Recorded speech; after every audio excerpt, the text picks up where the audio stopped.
thought that we'd go this far. Don't stop now. Reaching for a distant star. Don't stop now. Isn't it strange how we're safe at home? Till they're counting days until the second go. If you're gonna make a change, you have to let me know. Turn this shit around, just out of top the youngs. It's all you need to do.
Don't stop now.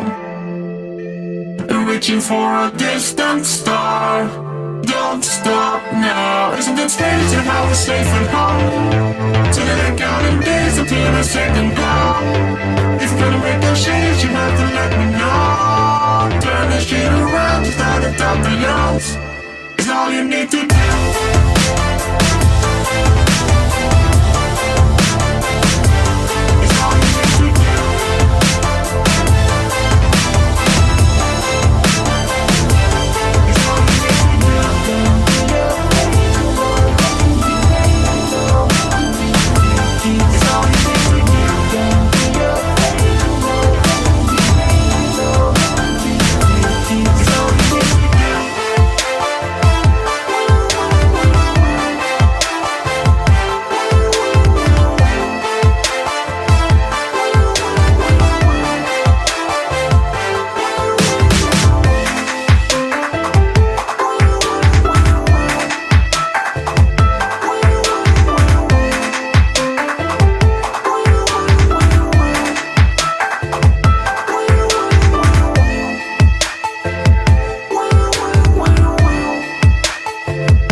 What's going on, people? We are Tottenham TV, back here for another transfer update. Good morning, Tottenham, or afternoon, Tottenham, whatever you want to call it. But we've got a couple of updates today, and they are not good ones.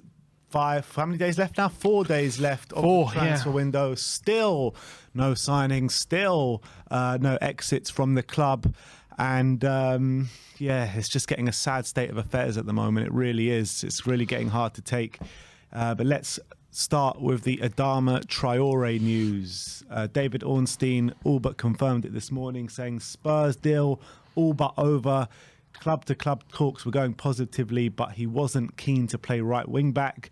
Matteo Moretto says Adama to Barca is practically closed until the end of the season. And Gerard Romero says Adama Traore will be a Barcelona player. He will be signed on very good terms. They're saying it's going to be a loan with an option to buy for 35 million euros at the end of it. And it's just another case of Spurs just basically being too slow and not targeting their options properly, not getting their options over the line. And to be honest, this stuff from David Ornstein saying he wasn't keen to play right wing back, I don't buy that for a second. I don't buy that for a second. If that was the case, then talks would have been closed a long time ago with Spurs, because that was the option that we were bringing him in for. And I'm just so sick to death with all this stuff going over and over. It's the same thing year on, year out, and it's just so stressful, man. It's just so stressful. I mean, what? This is unbelievable for this again. Anymore? What's there to say? Honestly, it's ridiculous that it's day 27, and we've been trailing this transfer since the beginning of the window. Last window. We've been waiting and waiting and waiting for this transfer to happen. Everyone says it's imminent. Everyone says things are going well. Everyone says it's about to happen. The final stages, all these things, all these updates saying it's going to happen. He's Conte's picked and playing right wing back. He's going to, And we get to day 27, and the deal falls flat. And all of a sudden, all these problems. He didn't want to play right wing back, but he wants to play for Barcelona. What are we going to do now? Where's the right wing back coming from with 4 days left of the window? What right wing back of any quality is going to come to us now? And we have to give the selling club time to replace. And that was the number one position that Conte wanted throughout the whole window. The number one was at least a right wing back, and we're not even going to get that. And what's the consistent thing you're hearing is like, Paratici, he's got so many options. He's speaking to so many people, what's his name? George Bannister and Paul O'Keefe coming out and talking about potentially maybe if this didn't happen, it's because Antonio Conte didn't want him or what have you. But if he didn't want him, who does he want? Who does he want? Who are the players that we're going to bring through the door? If he didn't want him, why are we only pulling out on date? Why is it only coming out on day 27? It's so annoying. I don't understand. I don't understand this thing. Enoch bullshit, time and time again. It's the same old tricks all over again. If we were to pull out negotiations at the beginning of the window, or not, Jan 10th, say, look, it's not going to happen. Conte doesn't want him. I'll be a bit pissed because I kind of wanted Adama, but whatever, is what it is. But we're day 27 now. What is the hold up? This is what I was saying about why are we not putting a bid in yet? What is going on? Why have we not firmed up our interest? If we're going to pull out negotiations, do it earlier. Why wait till the last moment to do it? We've screwed ourselves yet again. We've screwed ourselves. We're not going to get him now. He's going to go to Barcelona on loan, which I'm quite surprised. I don't think he's kind of a Xavi kind of player, in my opinion, but we'll see how that works out anyway.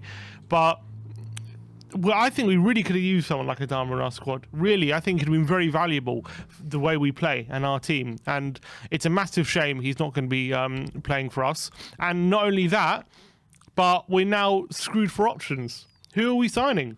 Who are we going to sign? Well, right wing back of any quality now. With 4 days left, we're going to be scrambling around again. There's no one. Even Trippier I'll take at this point, and he's gone to Newcastle. There's no one. I would have taken Trippier right now, considering our options. Lamptey is going to be too expensive. With 4 days left, there is not a right wing back of quality that we're going to bring in. As you said to me off screen, Doherty with that improved performance in the last game. Levy's probably turned around to Conte being like, look, you got Doherty. Look, you've made him a really good player again.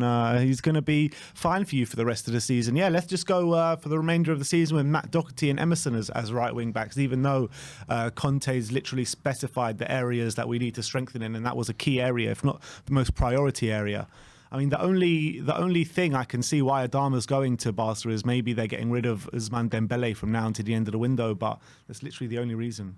And it's just screwing us left, right, and centre. You know what's funny as well? Barca are using the money they got for Emerson to buy Troy Adama.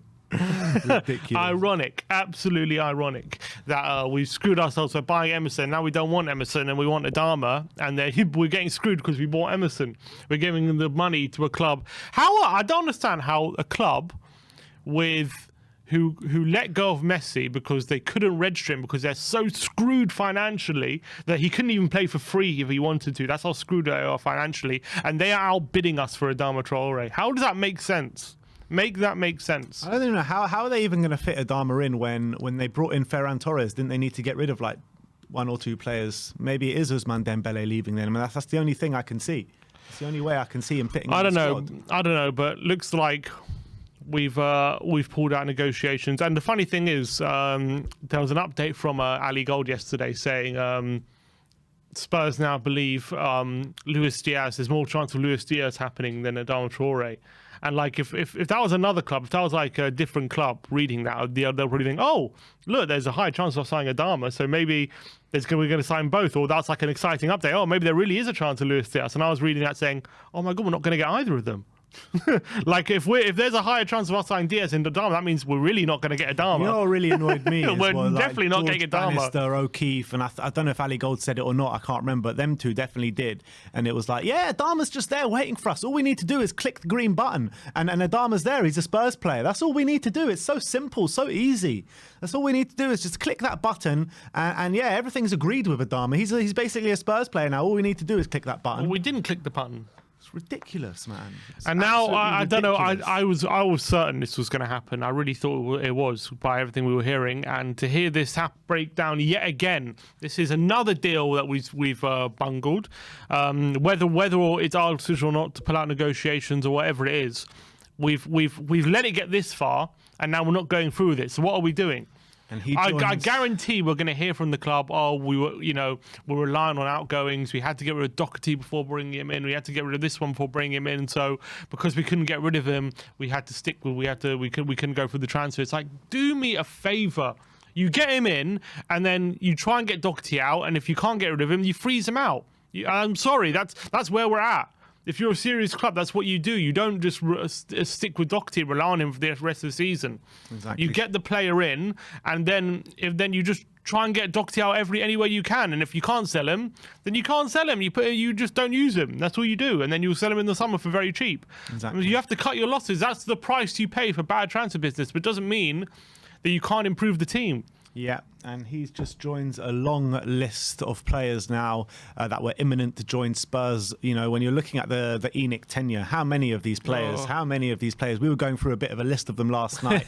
Eto'o, Morientes, Moutinho, Dybala, Martinez. I mean, the list goes on, doesn't it? The list goes on. Grealish, Leandro Damião. I mean, the list literally... It's endless. It's endless. I mean, that's just probably a small portion of this. There are so many more of them. And it's just... But what I'm so angry about is this constant leaving it till right at the end of the window. Constantly leaving it till deadline day or when you can't do anything about it, basically. You're screwing yourself over. That's what I'm most annoyed about. I'm annoyed we're not getting him, but I'm more annoyed that we're 4 days left. And what's the most likely scenario now? The most likely scenario is we're going to go for someone else, and it's not going to get over the line because the selling club won't allow a player to leave so late in the window without giving themselves the time to get a replacement. So that's it's not necessarily about having enough time to buy a player, because you have to have enough time to put in a bid and sign contracts and all medical and all that kind of stuff. There's time to do that, but is there time for whoever we're buying this player off? If he's good enough, he's going to be a starting player for where we're buying off, right? And if he's a starting player, they're going to want to buy a replacement for that player. So is there enough time for the selling club to go their own way and buy a replacement? And if there's not enough time for them, they're going to reject the offer. And that's just where this is going to head. Yeah. And that's why I'm pissed off. We're going to end up at players of Amrabat's level and all that kind of stuff. If we're going to sign anyone, let's be honest. But I don't know. Yeah, who's a good right wing back right now who's going to come to us? It's this late stage. I mean, Lamptey is great, but apparently he's too expensive, so we're not going to go for him. Yeah, like we're really going to spend 50 million right now now, and Brighton are really going to let him go right now with 4 days left of the window. So sign Kyle Walker-Peters back. Honestly, I would take that right now. Like Southampton are going to let him go. It's You know what I mean? a joke. It is a joke. It's a complete It's a joke. joke. But at the end of the day, that is the situation with Adama Traore. It looks all but set to go to Barcelona on loan till the end of the season. Spurs have missed out on yet another signing. Let's go on to a few super chats. Ryan Isaac Kennard saying, here for Brian. We're all here for Brian. Carmelo Borg. Oh, I just missed that one for a second. It's just gone all the way up. There's too many people in the chat. I've lost that one. Yeah, I've lost it. Have you? Can you see it? No. No, I've lost it. It's gone too far up the chat. So stupid YouTube. Anyway, sorry about that. Whoever There's sent that super chat another in. just quick update here from Romano. Just tweeted saying Wolves ask for a buy option clause, include a buyback option included in Adama's Barcelona. Ask for a buy option included in the Barca deal. Barca will cover the full salary until the end of the season. All parties now involved in working on a deal. Tottenham have had no fresh contacts with Adama's agent today after the deal is on standby. Great stuff. Let's move on. Talk about Tanguy and Ndombele. Obviously, it's well reported about his move to PSG not being the easiest deal to be done because PSG need players out the door. That we did bring to you that Valencia have agreed a deal, a 6-month loan deal with Spurs, and Everton have been sniffing around as well. What Dan Kilpatrick has said is that Tanguy and Ndombele is not interested in joining Everton or Valencia, who have both been linked. His heart is set on a reunion with Pochettino at PSG. I mean, is this what are we doing here? I mean, we need PSG to get players out the door. I mean, we may as well just take one of their players on loan because we ain't getting anyone better.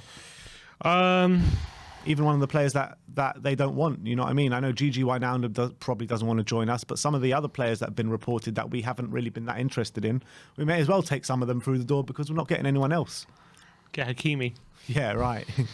What a free kick he scored the other day. It's interesting that Everton matched the offer. Apparently, They matched it. Did they? Yeah, That's they matched Valencia's offer apparently of a 6-month deal. So looks like they'd be interested, but I don't think he wants to go there. I don't think he would do very well at Everton. I think he would go there and he would struggle, I reckon. Yeah. And it doesn't surprise me because PSG, obviously the most glamorous club. He's always said, hasn't he wants to go to a big Champions League club, and here's an opportunity to do that. So while the opportunity is open, he's not going to... I can't see him agreeing to go to Valencia or Everton while the opportunity to go to PSG is still there, especially as it's in his home country as well. Yeah. And they really want him. It's under a manager who signed him at Tottenham as well. Yeah. So it makes complete sense to me that he's got his heart set on that move. But if it does break down, could you see him going Everton? Considering, we just heard the news today, Decore and Fabian Delph both out for significant periods of time. Maybe it is something with a loan. Maybe it is something that could happen. I think he might prefer to go to Valencia than Everton. I think he just might want to just get out of England for a bit. And I think his football might suit the Spanish league as well. I think he'd do really well in the Spanish league. Yeah. I think he would go to Everton and he'd be like a good match of the day player, but I reckon can you really see like Duncan Ferguson like picking him, you know what I mean, or not being frustrated with him? It's not even that, but like I just can't see him going to a team. I know Valencia aren't exactly having their best season, but Everton are really struggling this season, and I just can't see it working over there, and I just can't see him wanting to go there either, to be honest. Yeah, I agree with that, but let's hope that PSG can get someone out and that we can go there, because I think that's the best for all parties, and in terms of future deals as well down the line, in terms of him going permanently, obviously we'd rather that be PSG than anyone else, seeing as they're the ones with the money most likely to stump up the cash to bring him in. So let's hope that Ndombele can get there as soon as possible. But maybe this is one we're waiting for to get the ball rolling. But it's gone very quiet, hasn't it, on the whole of Celso stuff. Dele Alli, there's rumours, but that's also gone a bit quiet. Talking about Southampton and Everton and Newcastle, but nothing. We read today, nothing substantial there apparently as of yet for Dele Alli. So it's going to be classic. I know the excuses will come out with Levy at the end of the window. We're waiting for outgoings. We're waiting for outgoings, and we can't sign anyone before we get anyone out of the door. It's so annoying. It's going to cost us again. It's going to cost us again. Of course it will. Well, that's the story of Ndombele. Nothing concrete as of yet. A lot of people in the comments talking about why aren't we not bringing in DJ Spence? And yeah, it's all well and good. Yeah, we can talk about bringing in DJ Spence, but he can't play for Spurs this season. It's against the rules. So he's already played for 2 clubs, and you're not allowed to play for a third. So that if we're going to get him in, we ain't getting him until the summer. That's for sure. And the last bit of news I've got is Luis Diaz from Charlie Eccleshare saying Porto are holding out for much more money for Luis Diaz, but other opportunities may well open in the next few days, with Tottenham having multiple players on their list of targets with 4 days to go, by the way. Of course they're holding out for a lot of money. And it's interesting, I was here, I was reading Tim Vickery, who's he's a journalist down in South America for the BBC. And he was, obviously, he knows quite a lot about Luis Diaz, who was placed in the Copa America for Colombia. He said, he's talking about the links of Luis Diaz to Tottenham. He said, this is the way Tottenham like to do business. They sniff around late in the window and come in with cheap offers that the club would not like to accept, basically. And that's exactly right. That's exactly what we do. We come in late with an underbid and hope we get a cheap offer. And if we don't get him cheap, we won't get him at all. Yeah, basically. Yeah. And that sounds like what we're going to do again with this Diaz supporter from Porto. As much as I want him, and also, first of all, as much as I know it's going to be annoying for me to say, as much as I want Diaz and I think he's a great player, I don't think he should be a priority. I think if we're spending 50 million, I'd rather spend in other areas for me than a left winger. Right. Yeah. I mean, our second best player at the club's a left winger. Exactly. So I'd rather not. If I'm not going to say I'm unhappy if we get him for 50 million. I'll be very happy because I think he'll add to the squad quite a bit. But if I see Tottenham spending 50 million, I'd rather it be on a centre mid or a right wing back or a centre back than as before I see it on a left winger. Right.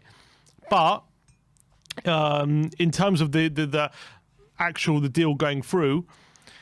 I mean, we're going to have to spend, we're going to have to up our bid significantly. And if our opening bid was that low, do I see us adding an extra 20 million or so to that bid, to the required amount, which is going to take to get this deal over the line? I find it very unlikely. I don't think we'll have to pay the release clause. I think they'll accept the deal under the release clause, but it won't be that far under. It won't be 30 million under the release clause. Well, they were saying, I don't know how reliable reports are, but they were saying we're only 15 million difference in valuation of what they would accept. I mean, that was up to what, 60 million euros or something. Yeah, but that's an extra 50% of the offer we've just made, pretty much. Yeah. So that is quite a bit. It is, but I know I'm just confirming your point that it won't need to go to 80. It won't need to go to release clause. Yeah, exactly. So I don't think it's going to go that far, but are we going to add the extra 15 million it's going to take? I can't, we've seen this time and time again, and it's going to be another one of those deals where we say it's too expensive, and I reckon he'll probably go to Liverpool in the summer anyway, because I think Liverpool are looking for long-term replacements for Salah and Mane, and he could be definitely up there. At this point, are you confident to get anyone through the door right now?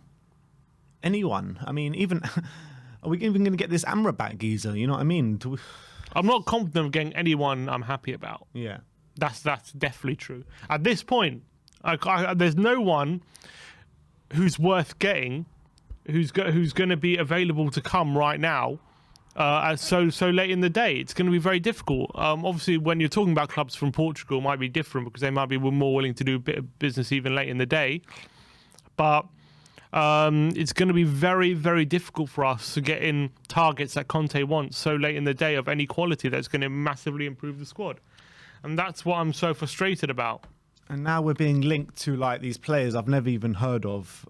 This one player, Andrea Cambiasso, who's a 21-year-old fullback, predominantly plays on the left, can play on the right, has played in central midfield before as well. He plays for Genoa.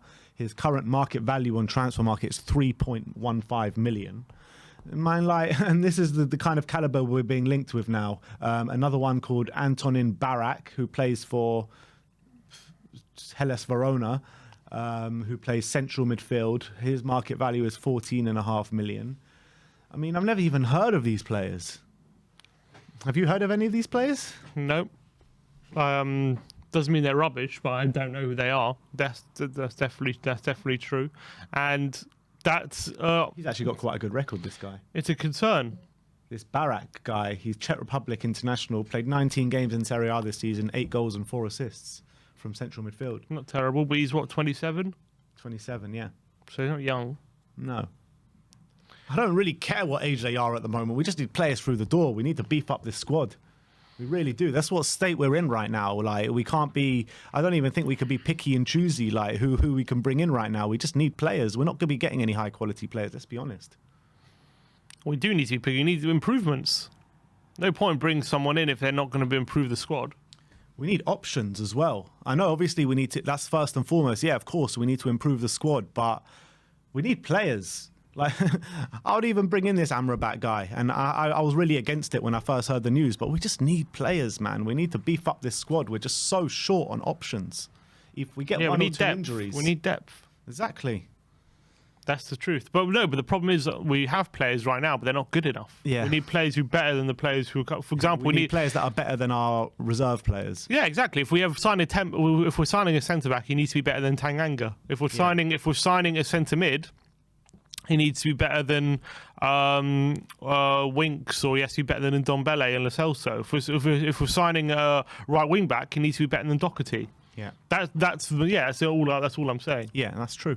That's absolutely no point spot on. bringing. So, I mean, I'm lost. I'm just lost for words yet again with how we're conducting ourselves in the transfer window. Yet again, in January, or go through every transfer window, we'll wait till the last bloody second, and it will fall flat on our faces. And Conte must be so frustrated right now with how things are panning out, because time is ticking away. Ticking very, very quickly. And look, I'm sure we're going to get in the next 4 days a bunch of rumours, a bunch of Tottenham scrambling around. I'm sure there'll be offers made for players.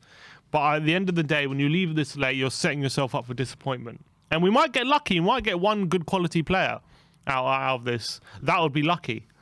But, extremely lucky. But we're setting us up to fail. But we're setting ourselves up to fail. Exactly. Year on year on year. It's the same bullshit every single time. It really is. And I'm just doesn't seem any planning here. There doesn't seem any planning here. No planning at all. No planning at all. And the fans need to get their voices heard to the board. And the one man who is leading the spearhead to that is Mr. Brian Daigle. And let's bring him on now and see what he has to say. How are we doing, lads? Brian, so stressed, man. So stressed. Why are we stressed? Seven days into the window, we had a debate. I called for calm, you called for panic. Now, with 4 days left to go, I am firmly calling for panic and calling for carnage. How are you feeling right now? Mate, you know what? It's beyond the joke. I mean, before we talk about the shenanigans of that parasite, I've just got to clear a few things up. So, obviously, there's been a mass tweet coming out from an ENIC group saying that the protest is off because of a threat being produced them, and they've been going around saying the protest is not going ahead. I just need to confirm to everyone that the protest is most definitely going ahead. So if anyone's seen that tweet, that's that faction that for whatever reason is not coming on. We are still there. We will still be protesting. We need to get it out there to as many people as possible. We will also, now that January will be over, we will be opposite the club shop every single home game once again, and I will be until I go back to Canada on February the 20th. So even if I'm not going to the games, I'll be out there supporting all the lads. We need more people. Who knows if anything happens within the stadium? Plans are being made. Who knows? But what I can assure you, just before we change the subject, is the protest 100 billion% is going on. So if anyone was planning on coming down and they thought, oh no, it's not going ahead, it is 100%. So now, just before you go on, I just want to read these super chats before they vanish out of my screen. Yep. And Bob the Barber says, hoping y'all can buy a couple of pints with this. It's 7 a.m. in Texas, and I already need a drink. So disappointed right now. I think you're kind of telling us how we all feel. We all confirm that. Brandon Troller with the super chat says, don't sleep on Barak. He's a good, potentially a really good player. And Carmelo Borg says, all the home games from now, everyone turn up.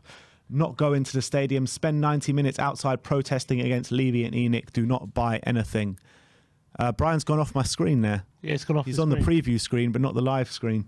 And there's also one from Carmelo Borg. Did you read that one? All home games from now, everyone turn I up. just read that, yeah. You read that? Yeah. Okay. Can we bring Brian back on? Apparently not. I swear, why does Levy always try and sabotage our streams? What's going on? Can anyone hear Brian? Can you hear him? Alex McDonald says he's been banned. You've been banned from We Are Tottenham TV, Brian. Oh, it's very strange. I don't know. I can hear you, yeah. Ghost 3 HG says I would be disappointed, but it's Levy, no surprise. No one can hear you. I'm not sure what's going on because we can see him in the preview screen, but when we try and bring him onto the live screen, it's just a question mark. It's very weird. The first time we've ever had this sort of issue. Yeah. No, I don't think. I don't think I'm saying it's not on your end. It's on our end. Brian, tell us what you want me to say, and I'll say it for you.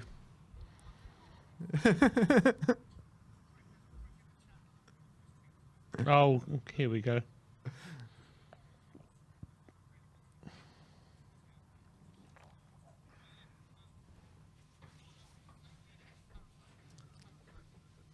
So Brian wants me to say Levy is a parasite, Levy is a parasite, and Levy is a parasite. Anything else, Brian? Hands on your head. There we are. Can I be seen now? Yeah, you can be seen now. Brian is back with us. Oh, I stepped you behind. I just want to address a little prick that's in the comments by the name of Neo1972, who every day has been saying, aren't you meant to be at the training ground? Well, the reason I'm not at the training ground, my pedigree chum, is I've just had my COVID booster and I'm actually feeling a bit worse for wear for it. And I just want to relax before I start going there Friday all day, Saturday all day, and Sunday from 7 a.m. to 11 p.m. or 11 or 1 a.m. So I really appreciate your comments. They're really clever. They're really smart. You crack on, mate. You crack on. But yeah, going back to it. One sec, another super chat here from Leon M96. Come on, you Spurs. And he says, are we able to make a donation to Brian and co for their hard work with the protest? If so, how do we do it? Yeah, I mean, I don't know how that can be arranged. I don't know what we can do there. We'll try and sort something out. I don't know what can be done there, but all help will be needed and required. Whatever you can do, whether it's get to the protest, whether it's stuff for food or whatever it may be. And Leon, I saw you say that on Tantrum Gold. Anyone wants to reach out to me, my social media is just basically at Bry without the AN Daigle on Facebook and Twitter and Instagram. Reach out to me and I can talk to you. All help is welcome, and I really appreciate it. But if we can't get donations over, it's not a problem. We're here to represent and fight for the fight that people needed to be that want.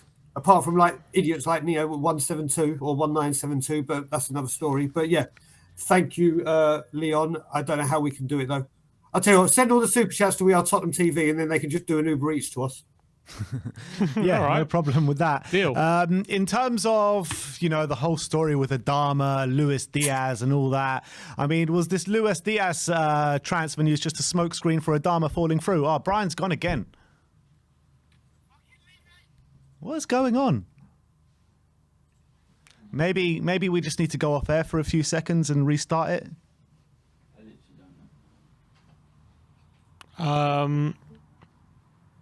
This is very strange what's going on, that's for sure. We've got so many viewers. We've got 2,271 people watching with us right now. Everyone smash that like button, smash that subscribe button, and go and subscribe to Tottenham on Tour as well while you're at it. Why not? Some great content, great Tottenham content within the Tottenham family. But we can't... Here, James Dickens says, Adama didn't want to play right back. Conte didn't want him as a winger. Makes sense to knock the deal on the head, but why has it taken so long to work it out is beyond me. Exactly. I'm not fussed about not getting him. I'm just more worried about the peculiar process. That is exactly my feeling on this deal. That's summed up pretty much in that tweet. I want him and I'm a bit annoyed we're not getting him, but that's not my main annoyance. My main annoyance is yet again this club waiting till the bloody end of the transfer window to put a deal and not leaving themselves time to buy good quality players that we need to back up in our squad. And now we're leaving ourselves too short a time. Brian, this Adama deal is just Levy. It's like the Levy playbook all over again, isn't it? It is, but you know what's pissed me off with that? It's not so much for the player. It's the fact that once again we've wasted 27 days to try and get a player that now apparently doesn't want to play a right wing back. The whole time Conte is going to make him a right wing back. He's going to convert him. The warning signs and everything was there. But then when push comes to shove, the reason is he didn't want to be a right wing back. This club are fucking pathetic.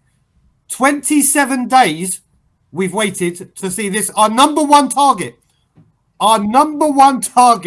fell in 27 days. We've also seen all the random people come out. Like I said, the Daniel Levy bullshit production is in true effect, where we'll just bring out players' names that are random players. Tommy was on there yesterday talking about how we've got rid of 2 left wingers and we're trying to get a right winger. What does this club even do? I swear to God, they've got a wheel of fortune and they just spin it round, and whatever player lands, let's make a rumour about this guy.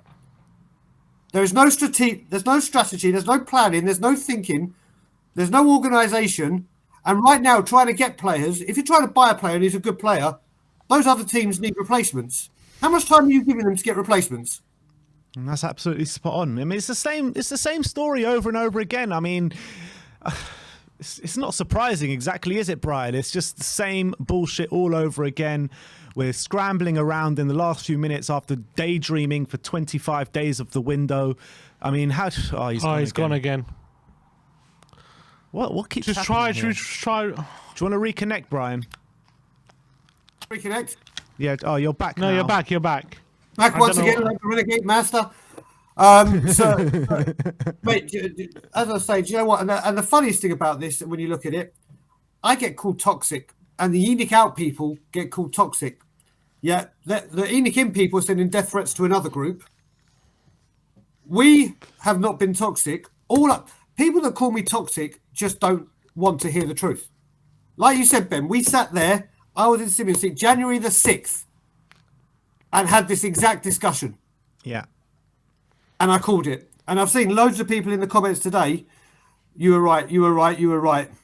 And then you got other people saying, "Oh, it doesn't matter because West Ham haven't bought and Arsenal haven't bought." And you're not. Who I don't cares? give a fuck what they haven't bought. Who cares what West Ham and Arsenal have done? Let's be It's honest. not a graph to see who does. You strengthen. If the other teams aren't buying, strengthen your goddamn team. If you're trying to get in the top 4 and you're not in the top 4, strengthen your bloody team. You've got Conte. You've got the manager at the peak of his career, the peak of his powers in every department, and we can't even back him. We can't even get players. This isn't even like led by fans as well. This isn't even led by fans. This is not us being like, we need transfers to move on. This is Conte himself saying it. The squad is too weak. Yep. But what do we know? What does Conte know? We're all stupid. Antonio Conte doesn't know what he's talking about. Doesn't know what he's talking about. This needs to change. This needs to change. And like I said, the protest will be going ahead on the 31st of January. Neo1972, feel free to come and see me, my friend. Feel free. Also, we will be at the training ground for the 31st. We will be there tomorrow. We will be there Saturday. We'll be outside the club shop every single home games. There will be stuff starting within the stadium. Oh, he's gone again. What is going on? You're back, Brian. Mate, I swear to God. Yeah. Mate, conspiracy theorists big time. But yeah, let's just... we're not going anywhere. And in fact, this whole window has just even strengthened our point. It's strengthened the point that here we go. You think we talk shit. We think we don't know what we're talking about. Anyone that's seen Nick out and gets proven right, we're toxic. I didn't know you could be toxic for being proven right. I didn't know that. So yeah, prove me wrong. In all the time that I've come on this show, prove me wrong. And the only time I've been proven wrong, again, I was sitting where Simon, it's all your fault. I was sitting in your seat and I had a tattoo. Whenever you're in that seat, something goes wrong, doesn't it? Yeah, it seems that way. But maybe you should go on holiday a few more times. I'll sit in your seat. Oh, actually, I sat in your seat when Simeon and I did that very funny update on New Year's Eve when we were going to get Anton Griezmann. Anton Griezmann was rumoured to be at the club. It was like, oh yeah, of course that's happening. Brian, at this point, with 4 days left in the window, are we staring down the reality of actually getting no one this window? We'll probably get Amrabat until we find out that he didn't want to be a midfielder, or there'll be some... he didn't want to be a midfielder. He didn't want to come to North London. There'll be some bullshit. I mean, someone tweeted me. He took one look at the high road and he's like, "This ain't downtown Marrakesh." But only Tottenham can go into Fiorentina hoping or rumoured to get Dusan Vlahovic, but leave with Amrabat. Oh, this club, man, this club. Yep. And the sad thing is, mate, like I said, we're all in for the long run. We're here until the end of time, until our last living breath. We support this club and we ain't going anywhere. And we have to deal with all this shit. And it's unacceptable. And tomorrow, Saturday, but most importantly Monday, is your time if you want your voice to be heard to come and help us. It doesn't matter if you're there for 5 minutes or 5 hours. It doesn't matter if you come after work. In fact, after work is going to be better because the longer it goes, the more intense it's going to get.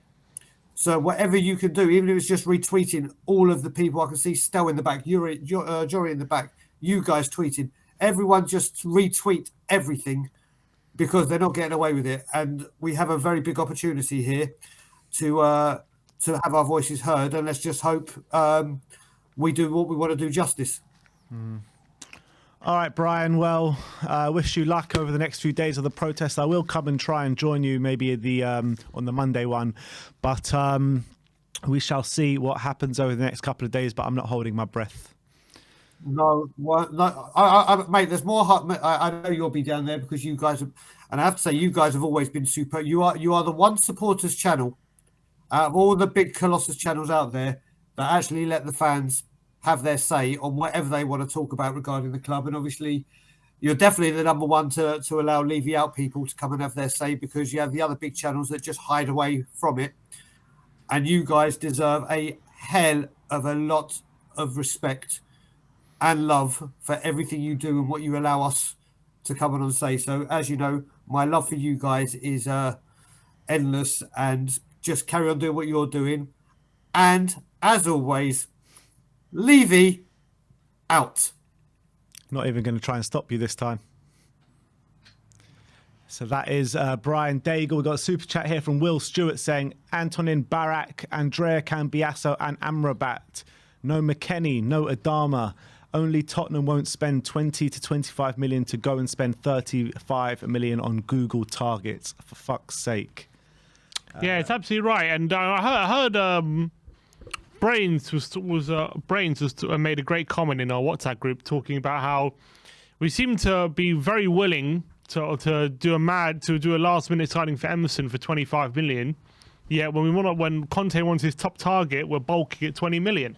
I just don't understand the logic of this ownership and on this board. It consistently baffles me, to be honest, and I don't know why I'm still surprised by it.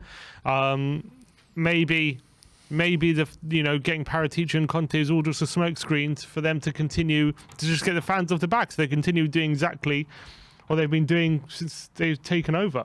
You know, I genuinely thought, however naive it was of me, that bringing in Conte and Paratici, things would change. I really did.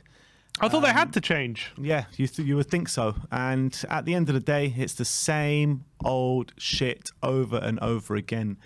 And I don't know if there's a way forward for this club under this tenure, under this ownership. I really don't.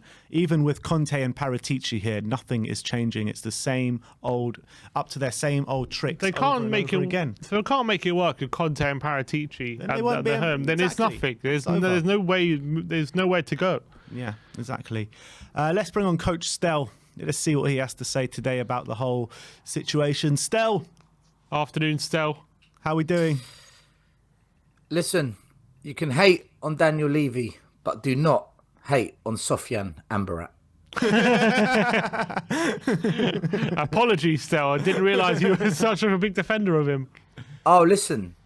The next Messi is on his way, guys. This is the one we've been waiting for. Yeah. Get excited, people. Coach Stell says get excited. Coach Stell is deluded. I want to, Stell, when you saw the news that's breaking now that Traore now looks set for Barcelona instead of the move that looked like it was going to be Tottenham for the whole window, it looked like it was going to be Tottenham. Now it looks set for Barcelona. What was your immediate reaction? None at all.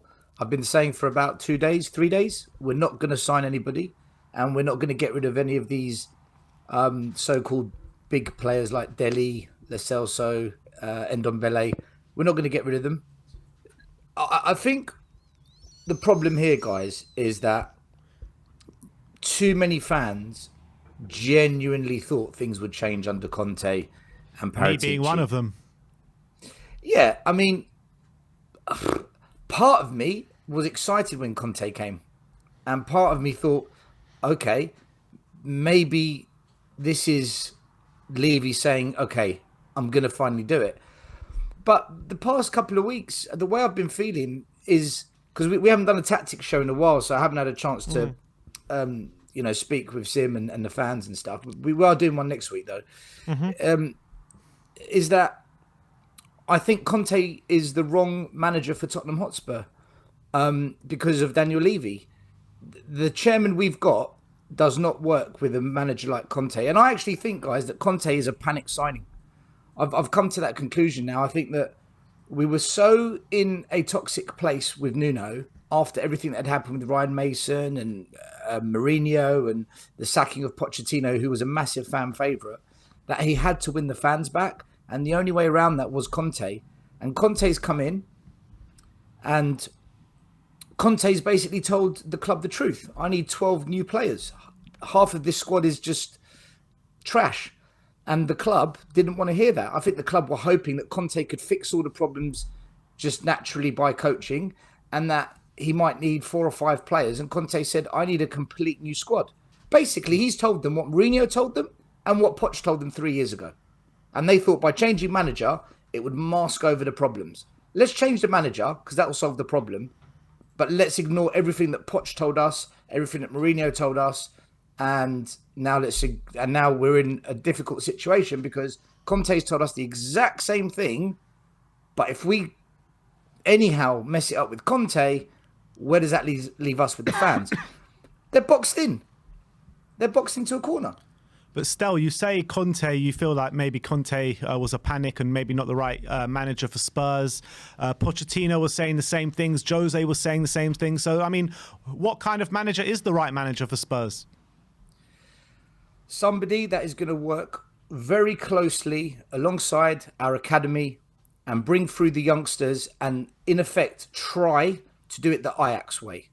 And along the way, we buy maybe 2 or 3 players that we can improve. Wasn't that Pochettino, though? Yes, it was Pochettino. And when Pochettino asked for the rebuild, we should have done it.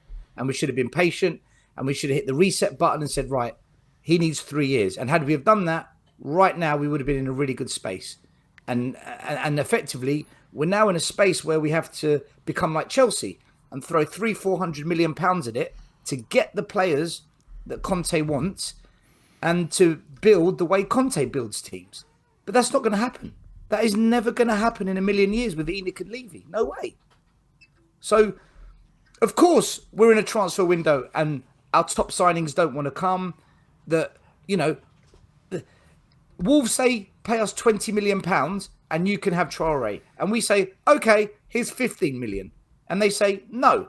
And then Barcelona come along and say, we'll give you 20 million. Okay. And off he goes to Barca. It's not rocket science, is it?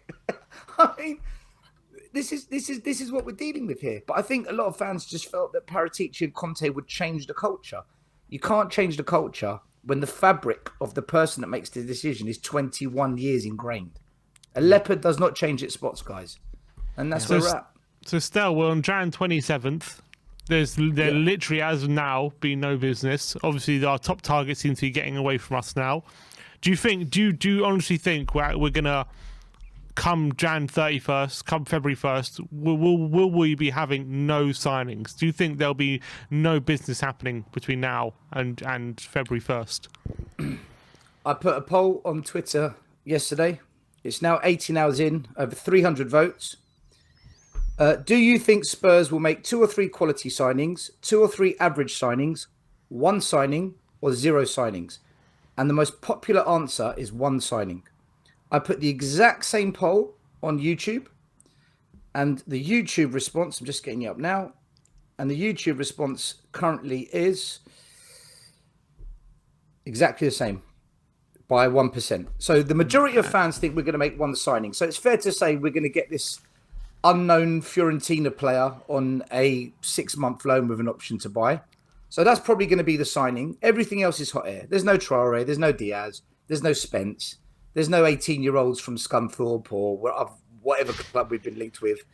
And I don't think we're going to get rid of any players. If we do get rid of that winger from Lewis FC, your former club, Stel, apparently.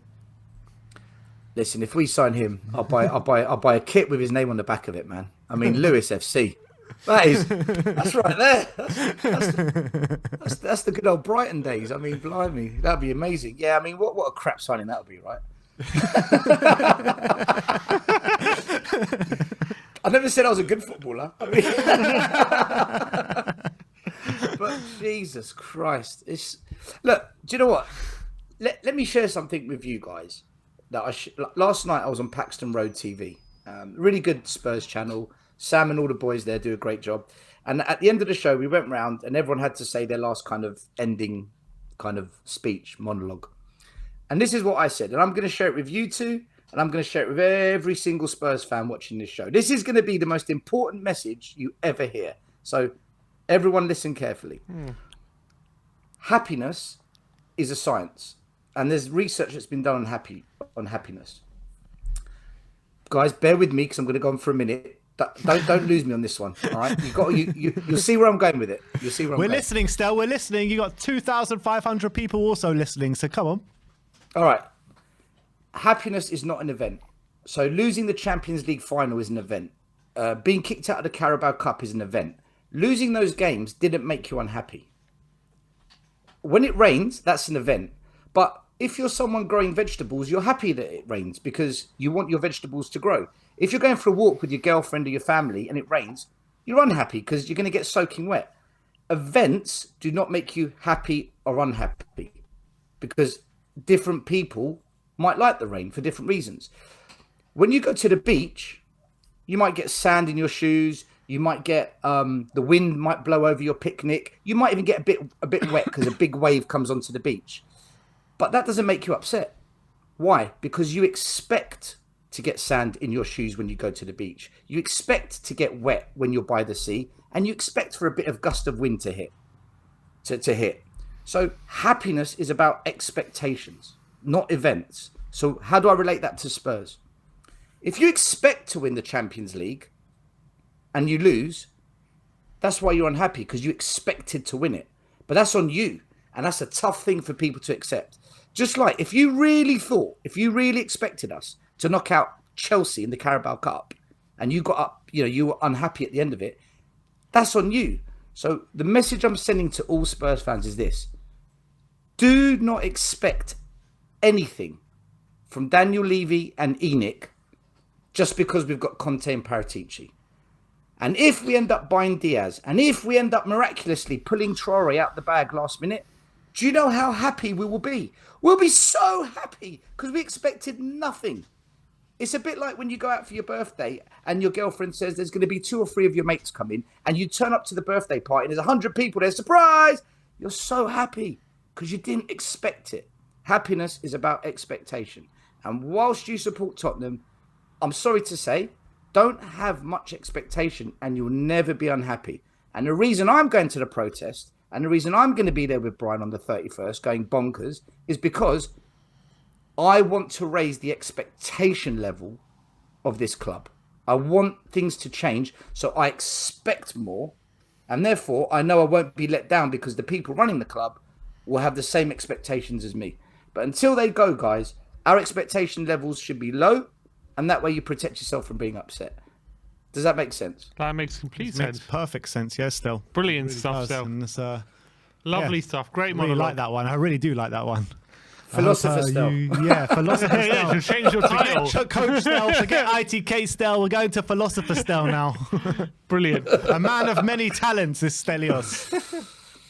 Yeah, so that's where I'm at, guys. That's why I'm in the position now where I literally don't expect us to sign anyone.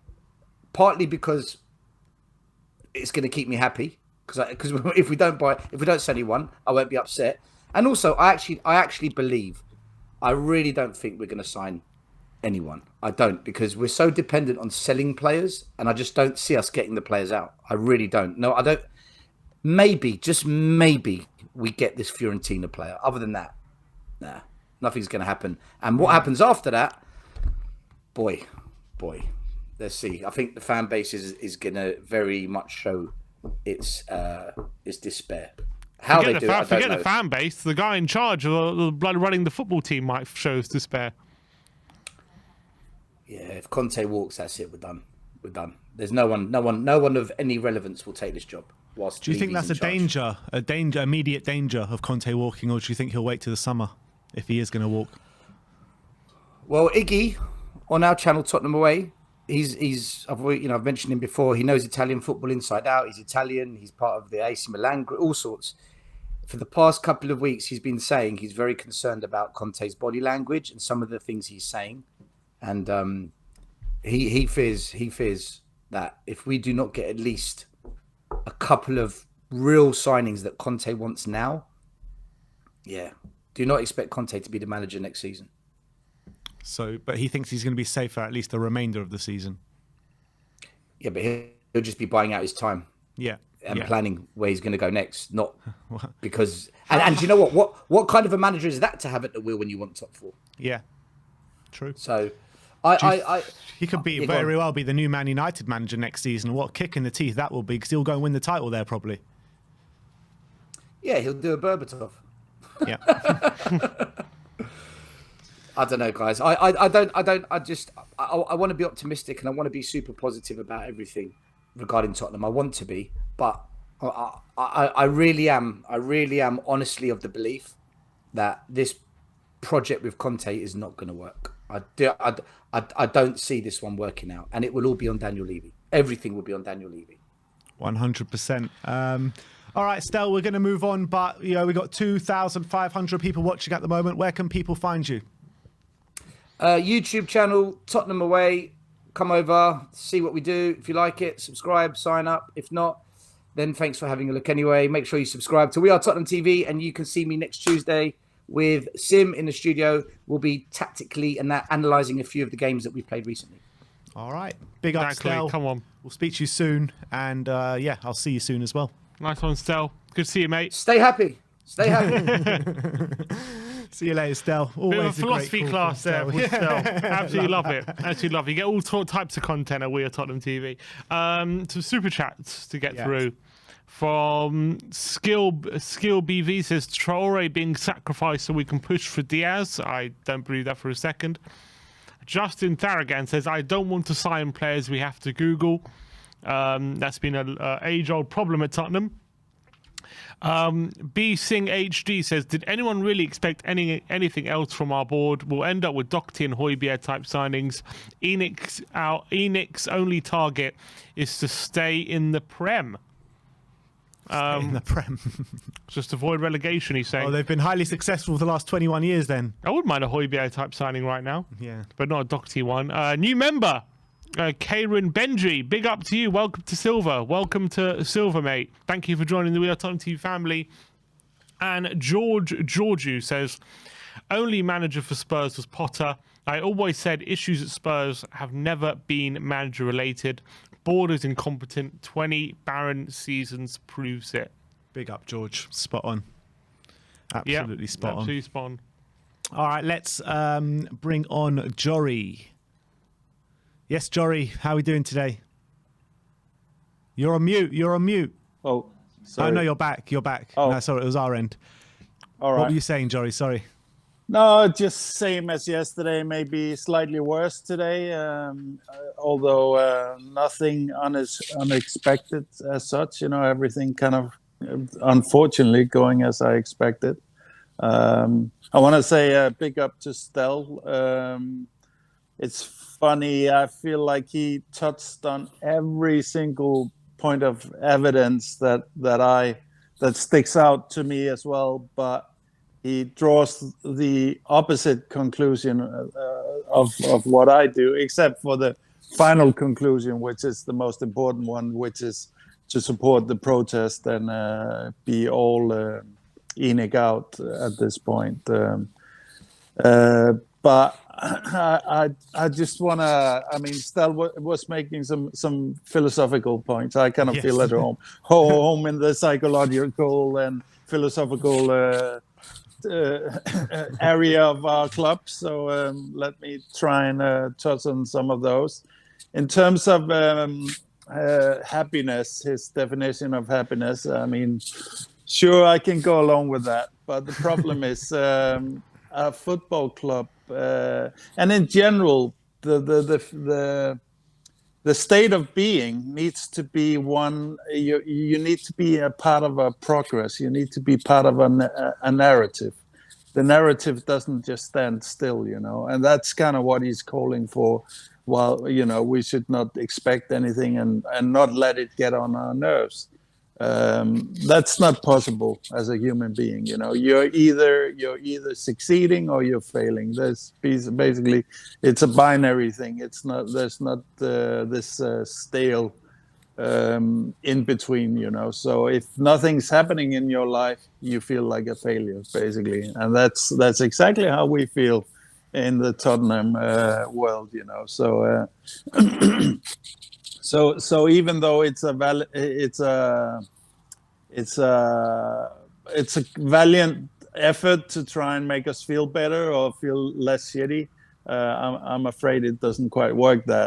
What we need to do on the other hand is to take that unhappiness or that bad feeling and use that as energy into some form of action, which our good friend Brian has been doing the whole time.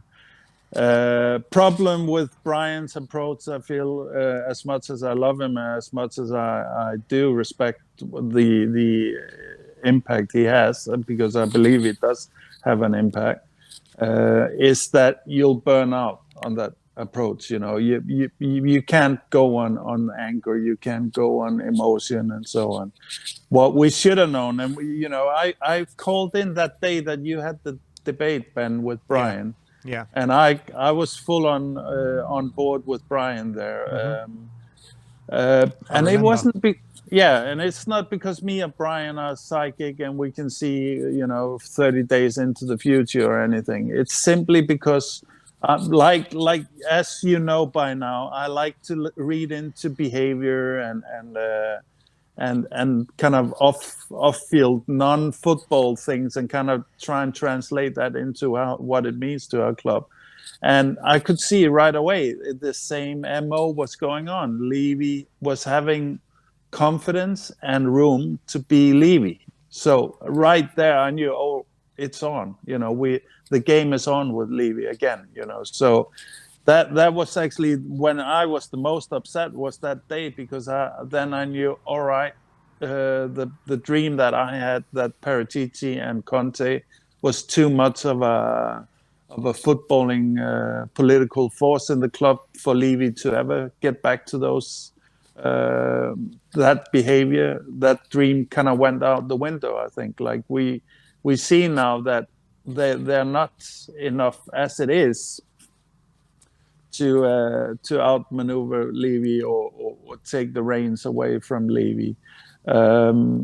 So my only real hope now in terms of not losing Conte is if we, the fans, are able to mount enough pressure so that we can basically start marginalizing Levy in the club and on the board. And I know it's the whole board that's incompetent, what the reason I focus on Levy is, and I think we all should focus on Levy, is simply that's our first hurdle to get over there. If we can win that, then we will strengthen Paratici and Conte quite massively, and then we'll take the next fight on from there on.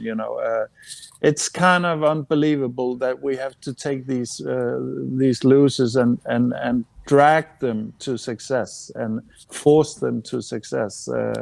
And maybe the odds are looking like we won't be able to do it. The odds are looking like Conte will have maybe even today has seen enough, and is starting to contemplate his next tenure or his next life, home, whatever. I don't think personally that like for me, and also a very important thing I think now is like if you take the Adama deal, it's upsetting for sure, and I kind of agree with you, Sim. I can see how Adama could be a very very influential player in the game as we play it. But also I was kind of also skeptical just simply because it hasn't really clicked ever for him. There's all this potential that's never gone through. And for me, I feel like typical Tottenham signings and players is exactly that. A ton of potential, but for some reason, everybody's staying away, and then we come in and take them and end up paying too much, it turns out, even though it looks like the deal of the century at the time. But I would just say, in general, a deal that falls through on the 27th day is not a deal that we want done anyway. Now, listen. I know it doesn't sound maybe logical if the player kind of fits the bill, but I think like a deal that can fall through at that point is not following any holistic plan. If it was, it would have been executed a long time ago. If we have 50 million to spend, well, fine, and we need 3 players. Fine, that's not going to be expensive marquee signings, but if we have a plan for it, they will be an improvement for a squad. It's not, you cannot build squads and teams and clubs by going around looking for bargains, looking for weaknesses in other clubs and stuff like that. That's not how you build for your. If you only do that if you have no plan, and we can see Levy's signings is exactly that. Ndombele was the most shiny, glimmery, good-looking player on the scene, and okay, Potts wanted him and all of that. Fine with that, but that's the sign. That's the signing we get, whereas everybody else stayed away. The same with even Conte. Take Conte himself. There's somebody is unmuted in the background. Stel is unmuted. Yeah, he's Jake talking on the phone now. Can you mute Stel? Can you? Yeah. 1 sec. Sorry about it, Jory. No problem. Yeah, if somebody is Still in the background. Yeah, he never cuts off. He just starts phoning people and stuff. Put on yeah. Oh, he's still on. Yeah. If you could, yeah, that would. They're saying he's not. Oh, he's there. He's gone. Okay. Yeah. All right. But I was saying, like, if somebody is making their best signing in their whole 20-year tenure, only after Levy out chance in the stadium, there's something really, really wrong, So I think, like, and I think you guys are very. I think you guys are actually extremely kind of fair in this conversation. Too fair, for my opinion, But I think you try to not fall too much to either side, and you try to view both viewpoints. But at some point, and I like to the Enoch people, like at some point, the amount of evidence just you cannot overcome that. We cannot be looking now at what's this. This is what all in all we're talking about 40 transfer windows in recent history. I mean, let's just take from Poch and onwards. We're talking about what, 12 transfer windows or something. Mm-hmm. And there's none of them that we can say is a resounding success. Our best signings, in my view, have been Mourinho and Conte. And we signed those those signings came about as a defensive action from Levy, so that Levy wouldn't get under too much pressure. So okay, then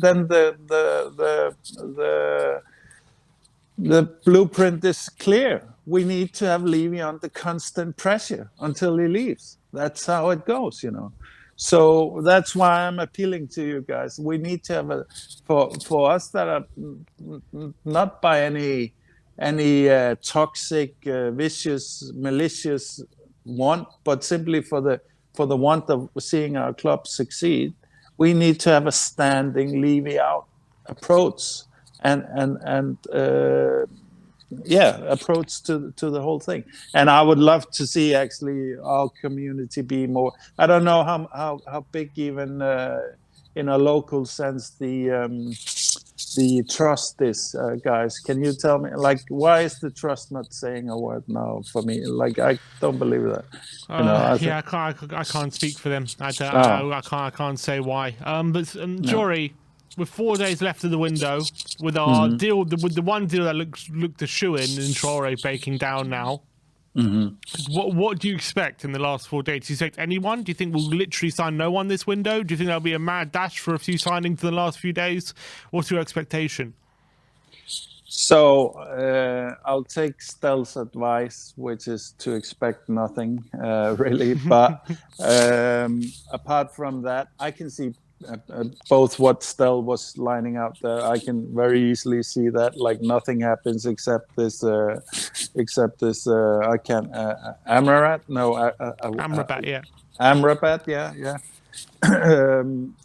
that might go through, might even not go through. And to be honest, I don't really care, because that's a deal that's kind of added on. I'm not saying we can get players that are good, like for example, Højbjerg was a good signing, like whatever, we can. I'm not saying that we can't get good players in. I'm just saying those acquisitions are not part of a holistic plan.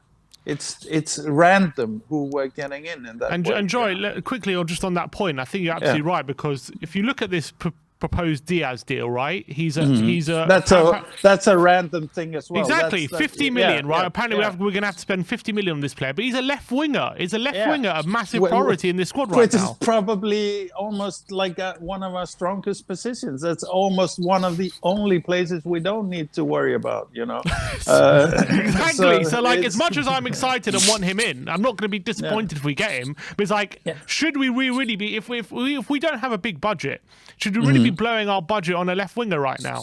No, it screams no planning, nothing is of a real intent or of any deep thinking. And we know that both Paratici and Conte do not approach their acquisitions like that. They're both famous for actually being very clever, very sensible with their money, but need quite a sizable budget for sure. But they really get a lot of value out of all of their transfer budgets, So so we know it's not from them, this stuff. I'm sure Paratici is then finalizing it, making it happen, finding clever ways to do the deal and so on. And Conte is maybe in his disappointment and desperation looking at the player and say, yeah, that's a good player, I can work with him and whatever. But that's the wrong way around. It's supposed to come from Conte, and Paratici is then supposed to say, this is the budget I need, and then they might haggle. I can accept that. Paratici says he needs 100 million, and Levy says you only get 80. Fine, give him the 80 and let Conte and Paratici do not come anywhere near the negotiations or anything else. Just your checkbook, nothing else. And to be honest, I don't even want him to have the reign of the checkbook when it comes to this. The board should give it directly to Paratici and leave Levy completely out of the loop.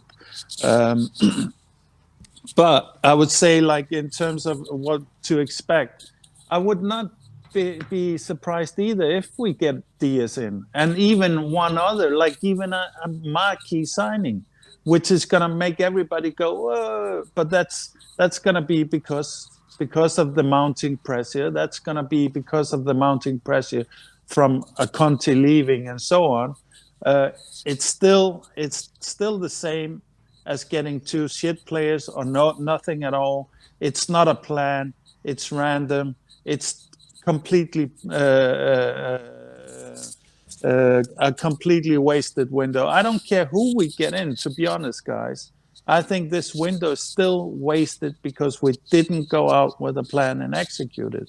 If we happen to fill our needs now, the last couple of days, it's completely random luck, I would say, So like you say all the time, it's like, okay, now Adama's not going to be our right wing back. We need a right wing back, and how are the clubs that we're going to talk to be able to cover their missing wing back or whoever we're going to go for? They don't have the time to do it now. Exactly. This is how you do. This is how you botch a transfer window. This is not how you execute it. Like I said, no matter who we get in, it's never going to be put down to a success, in my view. Hopefully we can now start mounting the pressure. The only way we turn this into success is if we take this and use it as pressure to get Levy marginalized and finally out of these matters. Once Levy is out, then we can actually start looking at the board and the ownership in general. But let's start with something that's actually manageable. I don't think taking the whole ownership out in one go is realistic. I think it is realistic to make them answer for Levy's action, and rather than do that, they'll probably throw Levy to the dogs. Yeah. All right, Jory. Always great to speak to you, my Jory. friend. Good to speak to you, mate. Really good call. And likewise, points. guys. And once again, I always feel for you guys when it's this negative stuff, because it is tough to get through. But it's not whining, and it's not pointless. It's actually kind of the core of wanting to succeed with this club is to deal with these underlying issues, and there's no way. It's not going away, unfortunately. So we just have to deal with it. Absolutely. Damn right, Jory. I'm sure All right, we'll speak take care, to you over guys. the next couple of days, but take care today and have a good rest of the day. See you, Jory. You too. Bye-bye. Few super chats to get through. Plutus saying Michael Bridge from Sky said last night via reputable sources he's confident Conte is committed to wait for summer signings and not just buying time. Bullshit. I mean, Michael Sky Sports also said that we're on the verge of signing Adama Traore as well. So He said a lot of things. Did you see the F reader one? It said expect nothing but pay the highest season ticket prices in the world. I called this a while back. Season ticket will be cancelled when Conte leaves. yeah. Quado Boateng says prioritize quality defenders, then attacking mid, then backup striker. Players up front play with more freedom when they are confident in their defenders. Yeah, but it means we actually have to bring in signings for that one, which doesn't look likely at the moment. And Alex Watkins, you read that one? Don't think so. Even the MLS club I support does better deals than Levy. Vamos Atlanta, come on you Spurs, love you all. Yeah. Big up to you, Alex. I think a lot of clubs can say they do better business than Levy, that's for Probably sure. every club, even Burnley, are looking like doing better business than us at the moment, getting in Weghorst and potentially Orsic. Mm-hmm. You know what I mean? So when you're getting outdone by Burnley in the transfer window, things are horribly wrong. But let's bring on Brandon Troller. Yes, Brandon, how's it going, man? Hey, how are we doing? Yeah, trying to get through the day. How are you doing? I'm all right. I'm all right. I just wanted to start off by pointing something out. We, especially as Spurs fans, we get uh, too caught up in this stuff sometimes, and we start to realize that there are some things that are bigger than football. I mean, today's, for those of you who aren't aware, today is Holocaust Remembrance Day, and Yeah. I, along with, I'm sure, many other people in this chats, relatives were unfortunately killed in that event. And, it's just important to not just grieve and remember those that were lost in that dark, dark chapter, but, the best way to honor that memory is to make sure that we do what we can to ensure that genocide and any of that never, ever happens again. So just Absolutely. call Absolutely. that Great message. Great message, Absolutely. Brandon. Fantastic stuff. before we get into it. But yeah, so now that we're We got that over with. Yeah, look at that. Brilliant. Yeah, I mean, Now- absolutely right, isn't it? I mean, that was a great cap. Is that it's Daniel just- Levy on your hat, or is it Oh, Stell? that's Daniel Daniel the clown. Oh, Danny boy. I can't.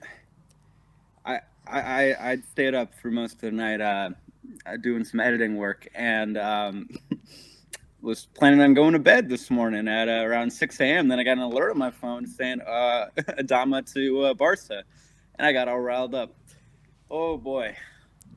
Yeah, well, what's your reaction to that deal then? That's the one that every fan thought that was nailed on. This made sense. 20 million, cheap price. He wanted to come. His contract's running out. He's a player we can maybe put in a position that we need, and we can't get over the line. I mean, the initial headlines I was reading was that we've had a deal in place for quite some time now, but Adama has been the one stalling because he didn't want to play right wing back. And I thought that's just a smokescreen. There's no way. There's no chance. But then I thought a little harder on it. And if there's one club to continuously pursue someone who just doesn't want to come to their squad, it would probably be us. I mean, who knows what the truth is? Either way, I'm sure that what little time, energy, and resources Levy ever feels, Levy and Lewis, let's not forget about Lewis, feel like expending on any sort of transfers, putting it all into this basket, really? I mean, I'm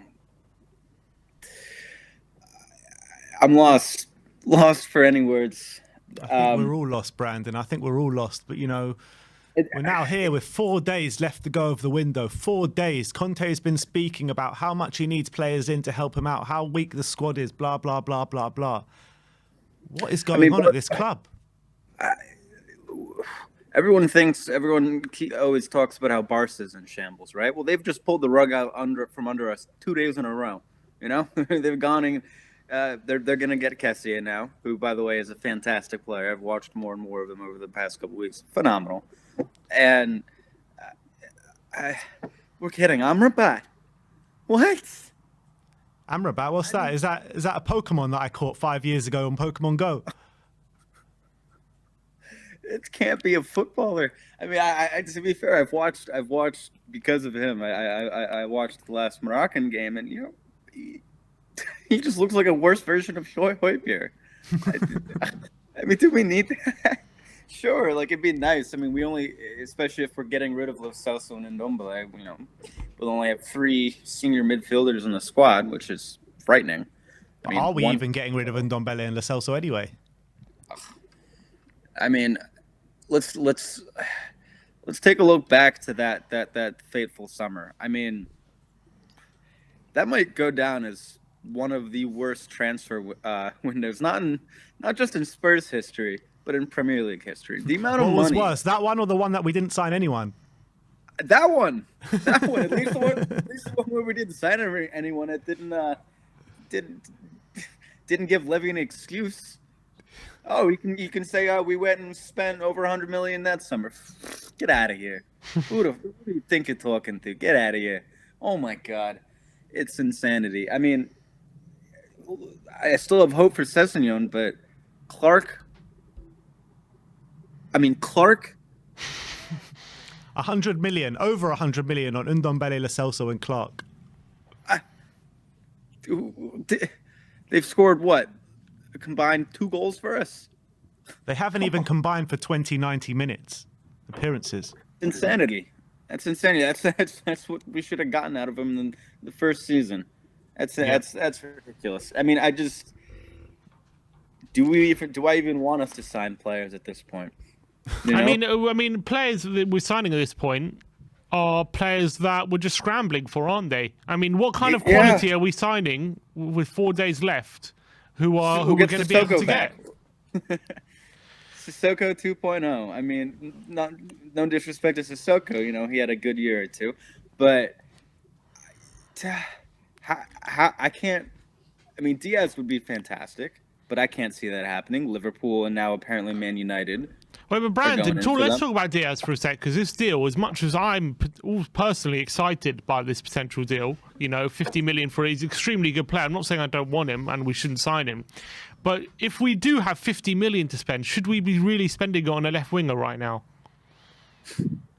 That's the $1 million question, $50 million question. I mean, if we're being truly honest, as much as you'll excite the fan base, is he truly necessary? Like, shouldn't we be spending that on a right wing back or a like 50 million? Maybe get Lamptey or a centre mid. I mean, the man Luis Diaz, to his credit, the way he plays for Porto, he's not a strict out and out winger. You know, he does come in centrally quite a bit. At least that's what I gathered from the Champions League games I've seen him play for the past 2 years. I mean, he's like top 10 in Europe for a goal scored this season. You know, he's definitely, if anything, if Conte genuinely believes that he can utilize Luis Diaz, Heung-min Son, and Harry Kane in the same system, I will trust him. My faith in Conte has never waned. It is steadfast, as it shall always be, because he is the only good thing we've got going for us right now. He's the only basket we have to throw our eggs in. Conte, if he says that's what's right for us, you know what? Even if we might not agree, again, we have to just be happy something's happening. Just be happy that we're at least buying into some sort of vision, because right now it seems like we have zero plan going forward outside of maybe let's try to give Antonio Conte what he wants. I am so scared, not because of what this is going to mean for our season, but if Conte walks, what is that going to mean for us moving forward? Let's look at what's going on at Everton right now. Everton, we could be on a fast track to Toon territory, and that's not good. I mean, that's not good. I mean, not Toon, Everton territory. I mean, they have no direction. Ancelotti left. What happened? You know, Ancelotti and Conte are of a similar level coach, and I where do we go? Do we get Ryan Mason for the rest of the year? What manager in their right mind, good manager in their right mind, wants to work under Daniel Levy if it doesn't work for Conte? Seriously, tell me one. I can't. That's what I'm saying. We get Ryan Mason maybe, because you know he's a loyal man. I mean, seriously, that's a question for you two, I guess. I mean, if Antonio Conte I don't see walks, where we turn. If it fails with Conte at Spurs, I don't see where this club goes. I really don't. Burning Pochettino, burning Mourinho, then burning Conte. There's literally nowhere else to turn. I mean, you're right. No one in their right mind would come in at 6 feet within a pole. I mean, it's crazy. It's craziness. No, if you're an employee, right, looking to go work under at least semi-favorable conditions, we are the last, maybe barring Watford, last Premier League club you would want to come to right now. The last. I mean, the total. I mean, because there's no way that Antonio Conte came in and took this job with zero assurances. If they told him, yeah, well, we're going to leave it till the 28th, 29th, maybe 31st of January to give you one squad player signing, a guy who can barely make the bench at Fiorentina. Conte would have laughed Daniel Levy out the room. Laughed. I mean, there's zero transparency. You know, the club isn't coming out and making honest statements ever. When have they ever done that to us? I mean, as Spurs fans, you know, especially us who don't live in England, who have to go pay thousands of dollars to go take a plane if we ever want to come see a game. I mean, it's why are we doing this? Why are we doing this if they can't even give us the bare minimum amount of respect as to just say, hey, we're not just going to put up a smokescreen again, because that is what Luis Diaz feels like. It just does. I mean, Yeah. do you think there's any real chance? I mean, I'd love to be filled with wishful thinking. Like, yes, we're gonna go make this signing, but is there any chance that this is actually gonna happen? Liverpool have been monitoring this guy for about a year now.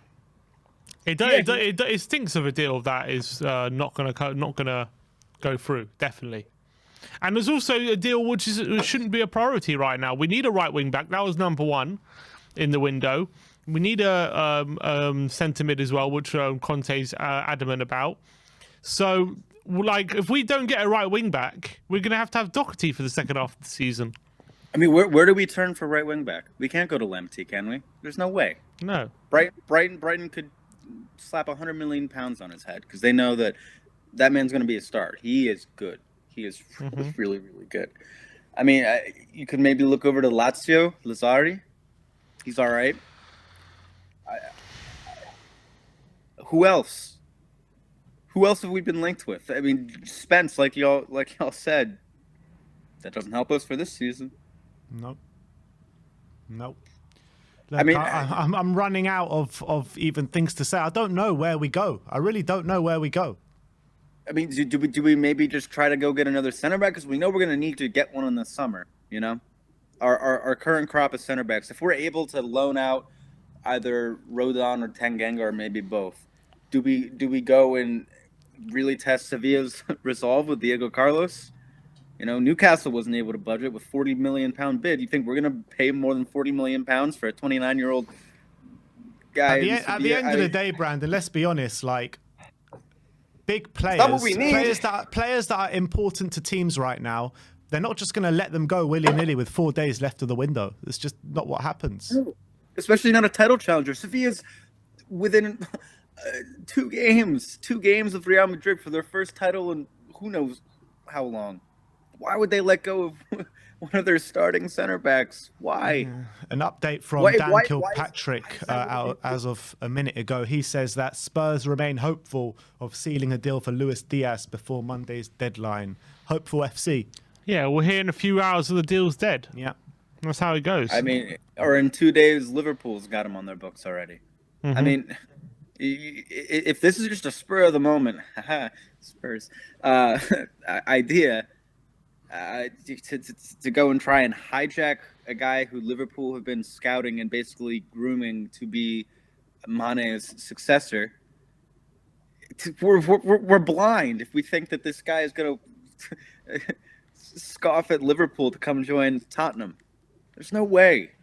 There's no way. I mean, the only guy that I think that we should, I mean, this is going to be a very unpopular opinion, but news came out, I think it might have been yesterday, that Niklas Süle, center back for Bayern, isn't going to be re-signing his contract. So he's out of contract, and he's actually said in the not-so-distant past, when he actually, after Bayern came and played us, he went and told his agent that he wants to go live in London to get him to either Tottenham or Arsenal. He's a quality center back. He's a really, really, really great ball-playing center back, Niklas Süle. Mm-hmm. Are we going to be able to get him in the summer on a free? No. So why don't we go and try and pay Bayern 10 million? Go get him now. I'd rather that than Amrabat. I mean, it's like there are so many contracts expiring. There are going to be so many high-quality, class free agents coming up in the summer. Daniel Levy, if he had an ounce of intelligence in that little peanut, that bald-headed gnome, he would come out and try and get someone who's at 6 months left on their contract. If he really wants to get someone on the cheap, but no, he's gonna do the whole thing where we're gonna get him on a free like we were Kessié, right? Yeah. I mean, it's lunacy. It's lunacy. Obviously, we're not gonna go in for Haaland or any of that sort. There's no chance. Mbappe, no. But I mean, it's not just Haaland and Mbappe out there. There's 15, 20 fantastic signings we could be making right now for 5-10 million, and we're linked with Luis Diaz and a guy in a position we don't even need for 50. It just make it make sense, please. It doesn't. It doesn't. It's just classic Tottenham being in a position of strength and not kicking on and stagnating. That's what it stinks of. Brandon, always great to speak to you, my friend. Always great to see you. Great cap. You two have a fantastic rest of your day. We're trying, Brandon. We're trying. Speak to you soon, bro. Come on, you Spurs. Come on. Got some super chats to get Quite through. a few to get through here. The Irish Hotspur with a super chat saying, "Is the business model we operate under becoming outdated? We are being left behind." Levy, we're being left behind. Levy, open your wallet, help our club, man, please. I think it was outdated 5 years ago at least. Yeah, we've been speaking about this regularly with Levy's tactics being outdated, haven't we? Yeah. And it's, completely spot on. It's completely spot on. We need a change of approach if we're ever going to make anything work under this tenure. What did Poch say? If you want to be a big club, you start acting like a big club. That's what he said. Exactly. What's the point of having this nice shiny new house if you're putting IKEA furniture in it? Exactly.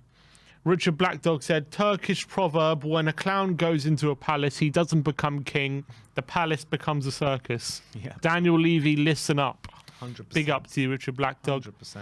100%. Krista Scorpion Nyland says, is the rumours on Barak and Cambiasso true? And do you think Diaz can be done? Come on, you Spurs. And Levy out from Norway. Cambiasso. Yeah, that's the one I was telling you about From before. Verona. Is that his name? Yeah. Don't worry, it's not Esteban. Yeah, I was about to say, bloody hell. I was like, whoa. I don't know if they're true. There's rumours, but there's nothing Never more heard than of these two players before. No one said we made a bid or anything. Just interested. FC. Exactly. So, Pedro Vasquez Sanchez says, we didn't back Poch when he needed it.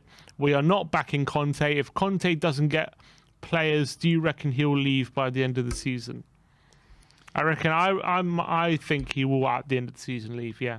Do you That's think my literally prediction. at the end, or do you reckon he'll wait and see if any movement in the summer transfer window? I don't think he'll hang around for too long. I don't think he'll hang around for too long. Welcome to gold for Dian Adamu. Welcome to gold. And Krista Scorpion Island again saying, do you think Brighton want to do a swap deal with Delhi going there and Brighton to us? No, I don't. Lamptey to us, yeah. And going there and Lamptey to us, yeah. No, I don't. And Catman Jess with the super chat saying, cannot wait for the return of the FIFA stream Benito Simeone. I think you got that one a bit wrong. It's what was it? Ben Simeone. Ben Simeone, yeah. Benito Simeone. That's the knockoff Antonio version Conte, from Wish. Brilliant. Let's bring on our next guest. And that is Josh, Spurs Debate TV. Back in his car. How are we doing, Josh? He's mute. You're mute. You're on mute, Josh. Mute. There you go. What's going on, chaps? Back in the car, eh? Stress Back in the levels car, rising. mate. Back in the car. Nice. It's good lighting out here today, so I took the car studio today. You know, it's a clear day, man. Clear skies. So, yeah, man. Back in the car, man. Delivering samosas, isn't it, as usual? Yeah, I wish. Potter's Bar, come over. We need some samosas over here. Yeah, you're out of my range, man. You're out of my range. Man. Oh, So you'll have to come that's here, annoying. Adama mate. Traore, Josh. Yeah, let's start with him. Let's start with Adama. Look, I've been reading your comments in the chat. We've had a few, obviously we've had guys come on and say this and that. I think not getting Adama is a good thing, because if he doesn't want to play right wing back, why the hell should we waste our money on him? Yeah, that might be true, Josh, but why Tanguy. is it taking this long? Look at Tank. Maybe, I don't know, maybe they only spoke last week. Maybe the clubs agreed a fee. Maybe Wolves said, right, you can speak to him. Maybe Conte had a couple of hours with him. What do we know? We don't, let's be honest, guys. We work off journalists that oppose each other half the time. Look at these journalists, man. One says in, one says out. I'm fed up of listening to all these journalists, yeah. There's very few you can put your hat on. Maybe Fabrizio Romano is the only one that fails rarely when he says it's on, it's on. Until then, it's all in the know, it's all back and forth, and it just drives frustration because 1 minute it's high, 1 minute it's low. 1 minute we're getting Diaz, next minute we're not. 1 minute we're getting Adama, next minute not. But if Adama doesn't want to play right wing back, he can get lost. If Tanguy doesn't want to play, he can get lost. If Dele don't play, he can get lost. So I'm fed up of Tottenham getting desperate and trying to sign someone just to spend money in this window, which is a really difficult window. If the character's not right, guys, if Conte's had a chat with him and he's not showing the right commitment, why should we sign him, guys? Look at Tanguy, man. Look at No, I hear that, Josh, but it is day 27. Mad. He's what? It's day 27, Josh. I'd take that excuse if it were earlier in the window, but we're day 27. This should have been ironed out a lot earlier on. Clubs talk to players. Clubs talk to players way before they make offers for them. Well, if that's the case, and he said 2 weeks ago, 1 week ago, I don't want to play right wing back, or he said, yeah, I'll sign for you, I don't want to play. Whatever it is, if the guy don't want to play right wing back, forget it, guys. It's not a bad thing. It's a good thing. It's a blessing. Why should we sign these guys that don't want to play under Conte's system? Yeah, but it just points. But Josh, we always pretty much use the same system. Josh, it just points to the point of bad planning once again by this tenure going into this window when Conte clearly states that this squad needs major upgrades, that this squad needs players. Maybe you're right. Maybe Adama's not the right man for us, and fair enough. That's not the point here. The point is, it just stinks of bad planning. It is bad planning, and the January transfer window. I'm looking at Arsenal, I'm looking at West Ham, I'm looking at City, I'm looking at United. What good business has been done in this window? What genuine good business has been done in this window? We're not Man City, so we can't go out there and double people's wages. Yeah, we can't go out there and just pay asking prices because we're not that club, unfortunately. But we did that with Ndombele. We did it with Ndombele. Mr. Pragmatic. We did do it with Ndombele, and look what we got. So character has to be first and foremost before transfer fee, before any fee, man. Does this man want to play? Look at Pierre. Cheap as chips, yeah? Coming to the end of his contract like Adama. Brilliant. What a signing, man. What's he worth today? 50 mil. Romero. Wasn't a lot in the newspapers until it finally got done. It was quick, it was done, and we paid the right money. We got the deal done. He wanted to play for Tottenham. People are questioning his motive. They're not in the top four. Why are you going to Tottenham Hotspur? You're one of the best defenders in Europe. Well, we got the deal done. Maybe Paratici had a hand in that, a sporting director with his links and everything. If Adama don't want to play right wing back and he doesn't want to come to Tottenham, why should we pay the money for him? We're not here to hold passengers, man. I'm fed up of these passengers. Tanguy has been an expensive mistake. And my worry is getting desperate and paying stupid wages just to get a body in when the person doesn't really want to, or he's just coming for a payday or just coming to like I say, just to double his wages. What's the point in buying that kind of player, man? I'd rather go for a player that wants to play under Conte, that 100% wants to fit in his system, be universal, be versatile, play on the right. If Diaz don't want to play on the right, piss off. If you don't want to play on the right, piss off. Why are we going for him? Do you know what I mean? So I'm pissed off with a lot of these like big name players that just shun Tottenham and say, I don't want to play for Tottenham. And then we have to go and up the price just to get the signing in, but they don't even want to play for us. Do you know what I mean? And I'm not saying that's all the signings, but I'm sure, listen, we're not Man City, man. We're not even in the Champions League, guys. Everyone knows Tottenham don't pay big wages, right? Unless you earn it like Harry Kane and Heung-min Son. People know that we're not, obviously people know what's going on with Tottenham. We've had 4 or 5 managers in the last 4 or 5 years, whatever it is. We're not out there like some shining angel that people are going to want to play for. And you know what? If that's the shit we're in, it's going to take a bit of time to get out of it. But we have to now pick the right characters for this team, man. And Pierre's a classic example of that. Someone who wanted to play for Spurs. It was a step up from him from Southampton. He was playing for a lesser club. He wasn't playing in Europe. And he saw this as a step up. Maybe we're that club that goes for the players that are not playing in Europe, that are not in the Champions League. Because otherwise, are we just getting desperate and signing players for the sake of signing them, giving people a payday like Tanguy was? No, but I understand that, Josh. But at the moment, Conte's been calling for signings. He's been calling for improvements to the squad. Our squad right now is short in a few areas that we desperately need upgrades in. And unless we get them, top four is very, very much in the balance right now. And unless we get those signings, it could tip the other way. And then what? If we don't get Champions League football going into next season, is Conte going to stick around for that? Is Kane going to stick around another year without Champions League? I just wonder if Conte wants the bad apples out first. And that's where Levy needs to sell better. You know, if PSG want Tanguy, Levy, go and make them buy him. Don't loan him without an obligation. We don't want him back. He's a bad apple. So Levy, good if you're making them buy him. You still got 3 days, Levy. Make PSG buy him. They got the money.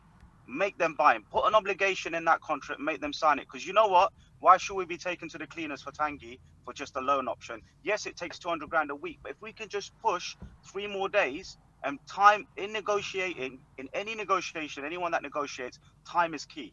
All right. And when you get close to that final bit, the pressure goes on. And that's where the tension comes in. And you can use it towards you or against you in any negotiation. If it means PSG at 9 p.m. on Monday say, right, fuck it, we'll sign Tanguy, that's a good job done because we got rid of him. Yeah, we won't get rid of Tanguy. We won't just loan him out. But coming back to signings that I don't want to bring in bodies, man. I know people want. Listen, I want new players like anyone else. I want Spurs to be, to be obviously finishing top 4. But are we getting desperate and are we just going to sign someone just to put a body in the dressing room? And that's my worry, man. Is we go and do that desperate thing where we just bring someone in for the sake of it. Maybe we go for these players that really want to play for the club, and it's a big step up for them in their career, rather than a Diaz who's going to play us like a bitch, or Adama who's going to say, I don't want to play right wing back and I want to go to Barcelona. Why should we bring we have to stand our ground and know where we're at as well, man. We're not Man City, and I just hope we don't sign some desperate shit, man, because then we're going to just extend the same problem we've had for years, which is bringing in certain players that don't give 100% to the club. So then we're condemning ourselves to another half season of the likes of Doherty, a right wing back, and maybe we could even have players like Dele still in the squad and things like that if we can't get replacements in. Conte wants to get rid of Dele clearly. He's put his blacklist there on the table and said Tanguy, maybe Doherty. I don't know his feelings on Doherty if he wants to keep him, but Tanguy and Ali out. That's what I want out first. And he said himself, the January transfer window is a very difficult window. We need time. Now, if Conte walks after the window, Levy has no legs to stand on, because that means that Conte was not in alignment with what the club were doing in January. But if he's still there in March and April, he's basically sitting there saying, I've agreed with these guys, Paratici, who's the middleman in that conversation. It's a very tough market. We don't want to throw money and waste money for the sake of getting bodies in and be someone's pension. We want to get in the right profile of player who wants to give 100%. How many times in the last 3 years have we seen Tanguy take the piss? How many times have we seen Dele take the piss since his new contract? Lads, we can't just be throwing money out there, man. It's not about throwing money. Newcastle have got the deepest pockets. People still don't want to play for them. They're not in the Champions League. Some of them are going to go for a payday. Some will argue Trippier's gone for a payday. We don't want to be payday club. We want to be the club where, look at West Ham's recruitment. There's players that give 100%. I hate those. I hate the club, but I have to respect what they're doing.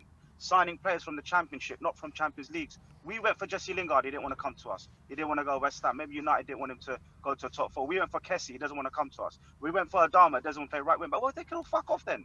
Because at the end of the day, we can't become Desperado FC lads, because we'll just get taken the piss out. So we've got to be diligent, respect the timing of the window, respect sort of, where we are at, and respect that we don't get taken for a ride. Do you know what I mean?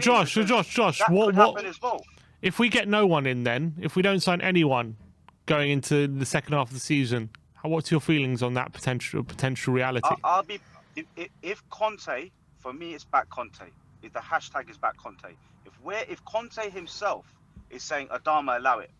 Doesn't want to play out of my system? Do one. Diaz, we're putting the money down. No, Josh, wait, Josh. Forget individuals for a sec. Forget individuals. Conte's been calling for signings. If we end this window with no signings through the door, what is your thoughts on that reality? It's not good, considering the squad depth is lacking. When Dyer's out, we're lacking. When certain players, Harry Kane's out, we're lacking. But on the flip side, I don't want to just bring in bodies for the sake of it. because we got desperate.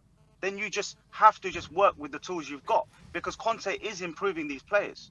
You know, and the more time that goes by, the more he'll improve them. You've seen what some of the players have already said about him and the environment he's created at Tottenham. But if Conte don't want the player, and we don't have the inside info, you know, we have 10% of the knowledge. Let's all put our hands up and admit that, because there's no journalists in the room right now that we can even. So all of this is gossip, all of this is rumors, and all of this is in the know.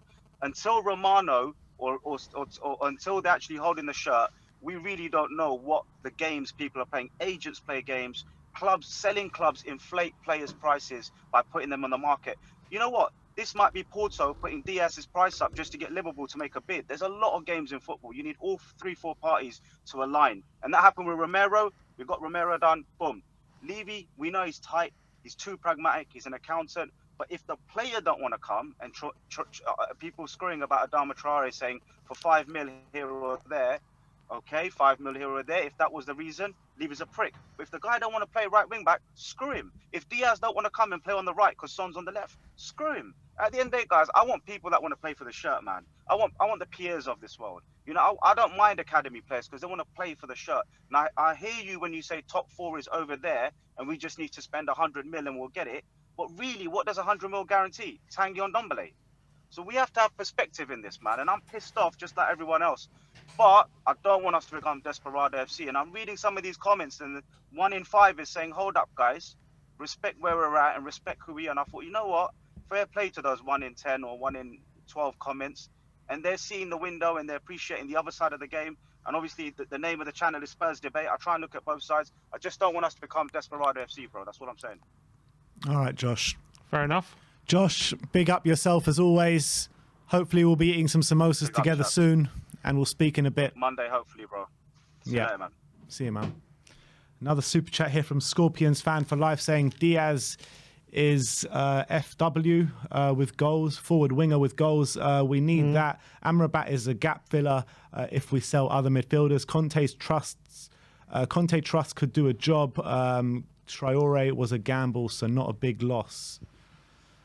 I mean, it's not the players that we're losing that's hurting me too much. It's what it represents about us going into the window. That's the sticking point here. It's not that we've lost Adama Traore or we've lost this one or we've lost that one. It just stinks of what happens every single window. And it doesn't seem like we have a plan again. Yeah, we're doing again. Yeah. We're just looking for opportunities. We're looking for. We're not planning anything. We're just scrambling around. We're just seeing what's available and what's cheap and what's going to be the most cost-effective thing. Doesn't seem like we've got a plan of action. We're executing it. Doesn't seem that way whatsoever.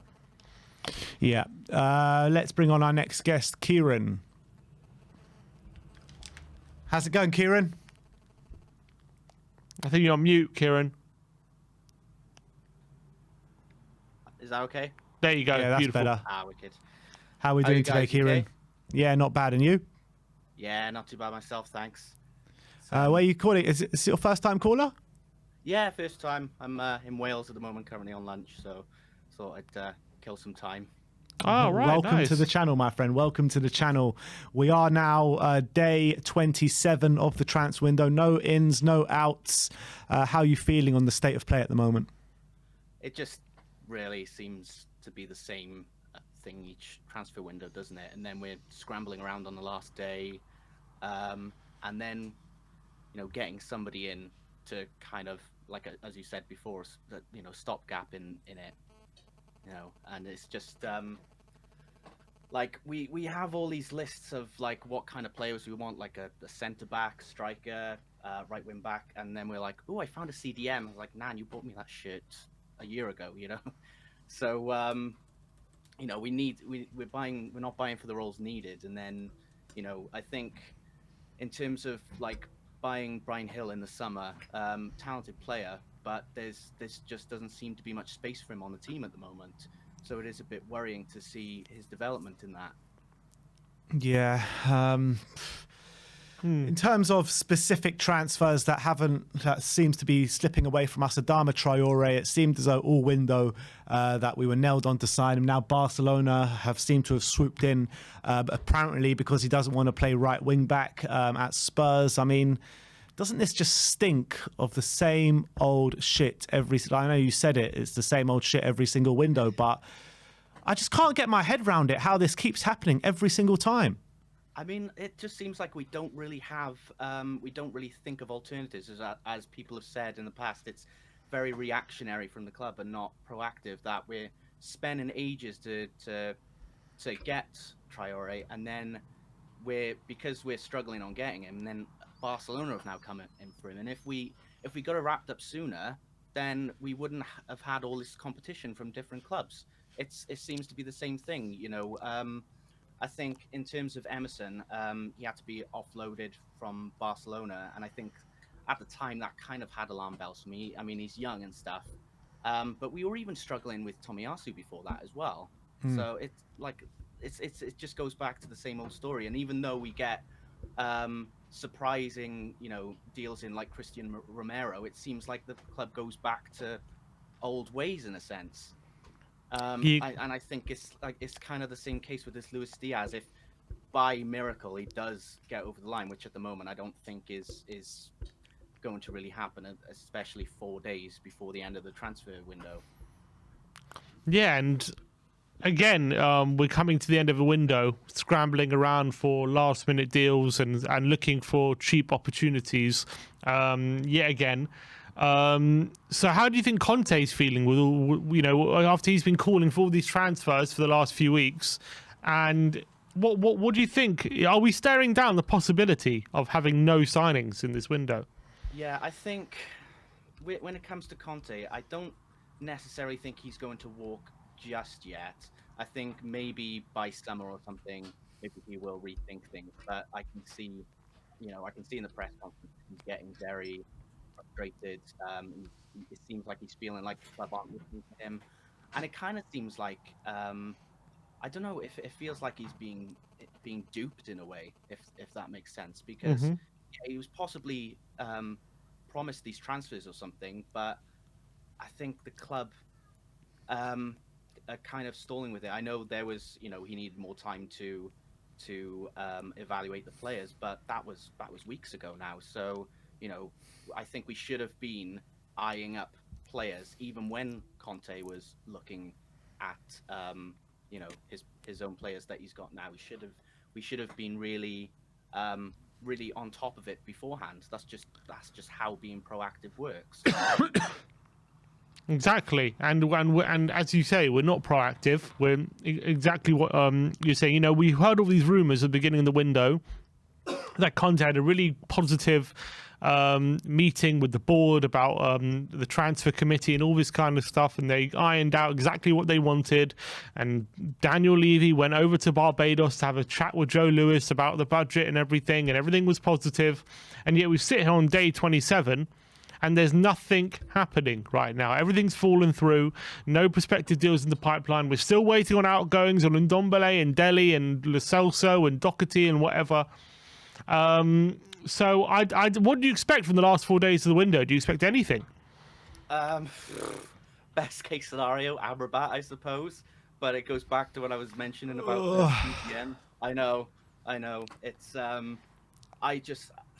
with this whole Amrabat thing, I just think there's nothing in the club that we're going to replace with Amrabat, if I'm honest. And in regards to the news about Levy flying off to Barbados,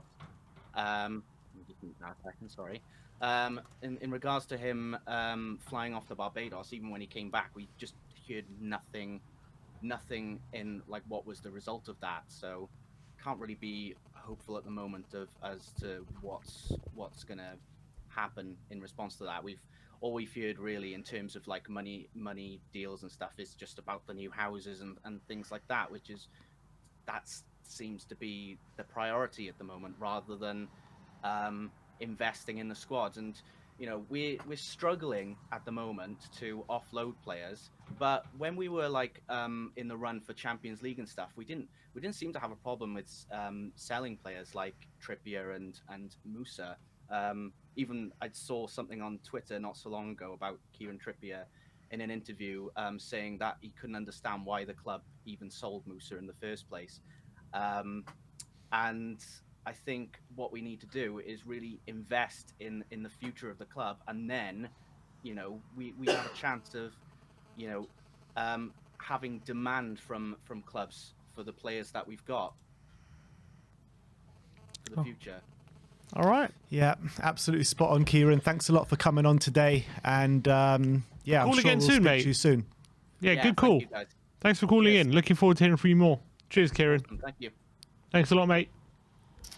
Super chat here from Brandon Troller saying at least our under 23s are still in the title race for Prem 2. Maybe Levy thinks we should just play the youngsters. That would make Conte a real happy camper. Yeah, and a new member, C7. Welcome to Gold, my friend. Welcome to Gold. And we bring on our next guest, and that's Dion. How we doing, Dion? You all right, mate? Hey, Dion. I'm doing well, guys. How about you guys? Yeah, trying to get through everything. We are 27 days, no signings. Adama apparently off the table. Diaz, I'm not too sure what's happening there. I mean, how are you feeling right now going into the last 4 days of the window? Firstly, I want to address the question Kieran raised about Kieran Trippier and why he got sold. It's because he was shit. That's why he got sold. He's probably still better than any right back we have in the club right now. Probably, yeah. You're not wrong there. But I mean, where do you start? Hey, where do you start? Yeah, it's not good, is it?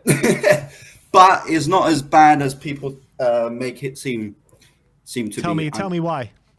Because I feel that we've had a few injuries that, for example, Reguilon has had injury problems all season.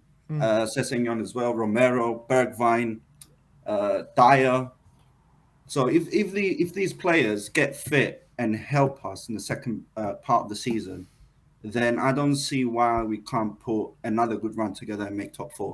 Yeah, I understand that, Dion, but ultimately our squad is wafer thin, paper thin, and one or two injuries, and then we're back to where we were in the first half of the season.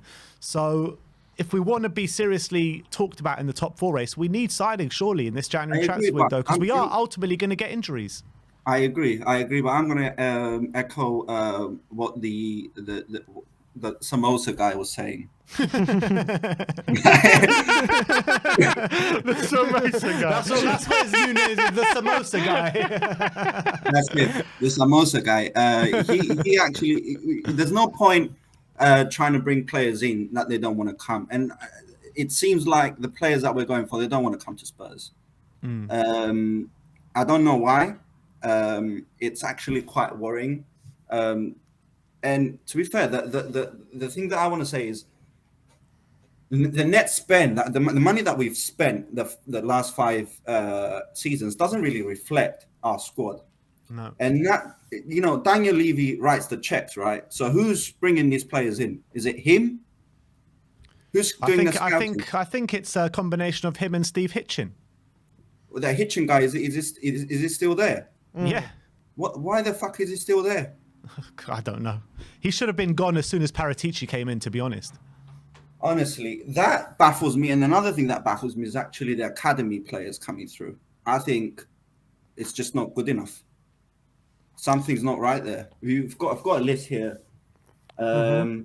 Livermore, Fredericks, Ryan Mason, Tom Carroll, Andros Townsend, Pritchard, Bentaleb, Onoma, and I'm going to throw in Tanganga in there because I really don't rate him. And then arguably the better of the academy players that that came through is Winks, maybe. Yeah. And then the best is just Kane and hopefully Skip. Yeah. Right. But, generally speaking, it's just the level of the players coming through the academy. It just doesn't really fill me with confidence that, the Spurs academy and the players that we're bringing through is it reflects to the ambitions that we have of being a top club. If you look at Chelsea and their academy players coming through, or Man City even, they've got players, the Palmer guy and the other guy, McCarthy. You got Foden, McCarthy, Palmer. They're quality players. Why can't we get them coming through the academy? And then maybe that solves the problem with the backups coming. Well, in. maybe it's a case of giving them opportunities. Maybe we don't give them opportunities enough for these academy players. But when we do, they're just not good enough. Ultimately, a lot of these academy players, like a Japhet Tanganga, like you saw with Ollie Skip, Ollie Skip got a great loan move where he proved his worth at Norwich for a whole season, was one of the best players in the Championship that year. And ultimately, I think a lot of our players need the same thing, especially a player like Japhet Tanganga. So maybe we're not bringing them through in the right way. Possibly, yeah, possibly. But it just baffles me that we go and pay 15 million to buy Joe Rodon, we don't even use him. Same as Jack Clark, 10 million. So that's 25 million there of money that's just spent. Gone. And we don't pay the money to bring in the player that will make the difference. So wait, Dion, you're saying, beginning of the call, you were saying you don't think things in the squad are as bad as people are making out. But I'm not saying, I think if we can bring a really good attacking option, I'm not saying Lewis this. It might be him. It might be someone else. I don't know. We keep Bergwijn, and I don't know. Conte may have to get a little bit more creative. Put more Lucas Moura in the right wing back role. I think he'll do well there. I don't see why Adama Traore can play that position and Lucas Moura can't. Right? Maybe stick Lucas Moura right wing back and play Bergwijn, Son, and Kane up front. But again, that's trying to stick more square pegs into round holes. I agree. I agree. But we're talking about plans and the vision. But it's January, guys. Everyone's scrambling for deals. It's just the way. Ultimately, Dion, you've got to look at the planning of this club. In the last 5 years, we've sold 2 right-backs. We've sold Kyle Walker-Peters and we've sold Kieran Trippier. Yes, albeit at the time, the Spurs fans, including myself, said they weren't good enough for the team. But when you're looking at these 2 players, they're better than anyone we have at right-back at the moment. Yeah, I agree. The planning of this club and the recruitment at this club has been nothing short of a shambles. It's the recruitment, though. I don't think it's... We keep going on about Levy. You can say what you want about him, but it's not that as if he's not spent money. He spent money. Our net spent money. 210 million minus. But if you look at the history, Dion, if you look at the history of Daniel Levy at Spurs in the last 20 years, every single one of our big signings have flopped. Every single one. That can't be. It can't be every single recruitment. I mean, Levy has too much say of what goes on, of the players who comes in, and any player that we've spent decent amount of money on, over 20 million, have ultimately been a flop. Yeah, and I don't know why is that the case. And also another thing is he seems the thing that I'm most critical about Tanguy Levy. His timing of sales is just terrible. He could have sold Eric Dyer for 60, 70 million to Mourinho. And he didn't. Okay, Diaz seems to be playing really well now, and he's an important member of the team. But Dele Alli as well, another player there that he could have maybe cashed in on and invested back into the team, like Liverpool done with Coutinho, for example. Yeah. But it's just bad dealing. He seems to think that he's this very good... deal maker and stuff, but he's just not. Yeah, exactly. He always waits till the last second. He always tries to get a good deal right in the last minute, and then when things ultimately go against us, always what happens is we end up short and end up with nothing. And I think we're in danger of that happening again this window. Yeah. But hopefully, I mean, I'm not counting much it is, but hopefully we'll do something in this window. Get 1 or 2 players, get a good attacking option, and maybe don't even get me started on this Azamat Bagatov, whatever his name is. Amrabat. What is the deal with that? Oh, God knows. A player that can't get into the Fiorentina side, had 1 start the whole season, 10 sub appearances. I mean, is it just to make the numbers in training? Like they're struggling to make up the numbers in training. Literally. What is the case with that? I just don't understand it. What is your prediction in the next 4 days? How many in, how many out? I don't think Lo Celso will leave. I think Ndombele will, and Dele. I think they'll get loan moves. and then hopefully that will allow us, because the wages are a big problem, isn't it? They're on. They must be on 300 between them, right? They're on big money, that's for sure. Yeah. So if that goes through and we alleviate some of the wages from our wage bill, then maybe we can get 1 or 2 in. But All right. it looks like the Amrabat guy is coming in, unfortunately. And then I'm just hoping for a good attacking option to have up front. All right, Dion, let's hope so. Let's hope so. But great call, and we'll see you very soon. Speak to you very soon. Cheers, Dion. Cheers, mate. Bye-bye. Another super chat here from Brandon Troller. Big up, Brandon. Says Spurs fans are actually just guinea pigs in a grand interstellar Scientologist experiment. Daniel Levy is secretly Overlord Zenu, fueling his eternal energy with our collective nonsensical suffering. Wouldn't be surprised at this point. Anything's possible. Oh, God. Well, that is the state of play on day 27 of the transfer window. If any news comes, then obviously we'll bring it to you here first. But I think that is it from us, from Good Morning Tottenham. So thank you, everyone, for joining today. And we'll see you all very soon. Like, subscribe, and comment. And as always, Come on, you Spurs.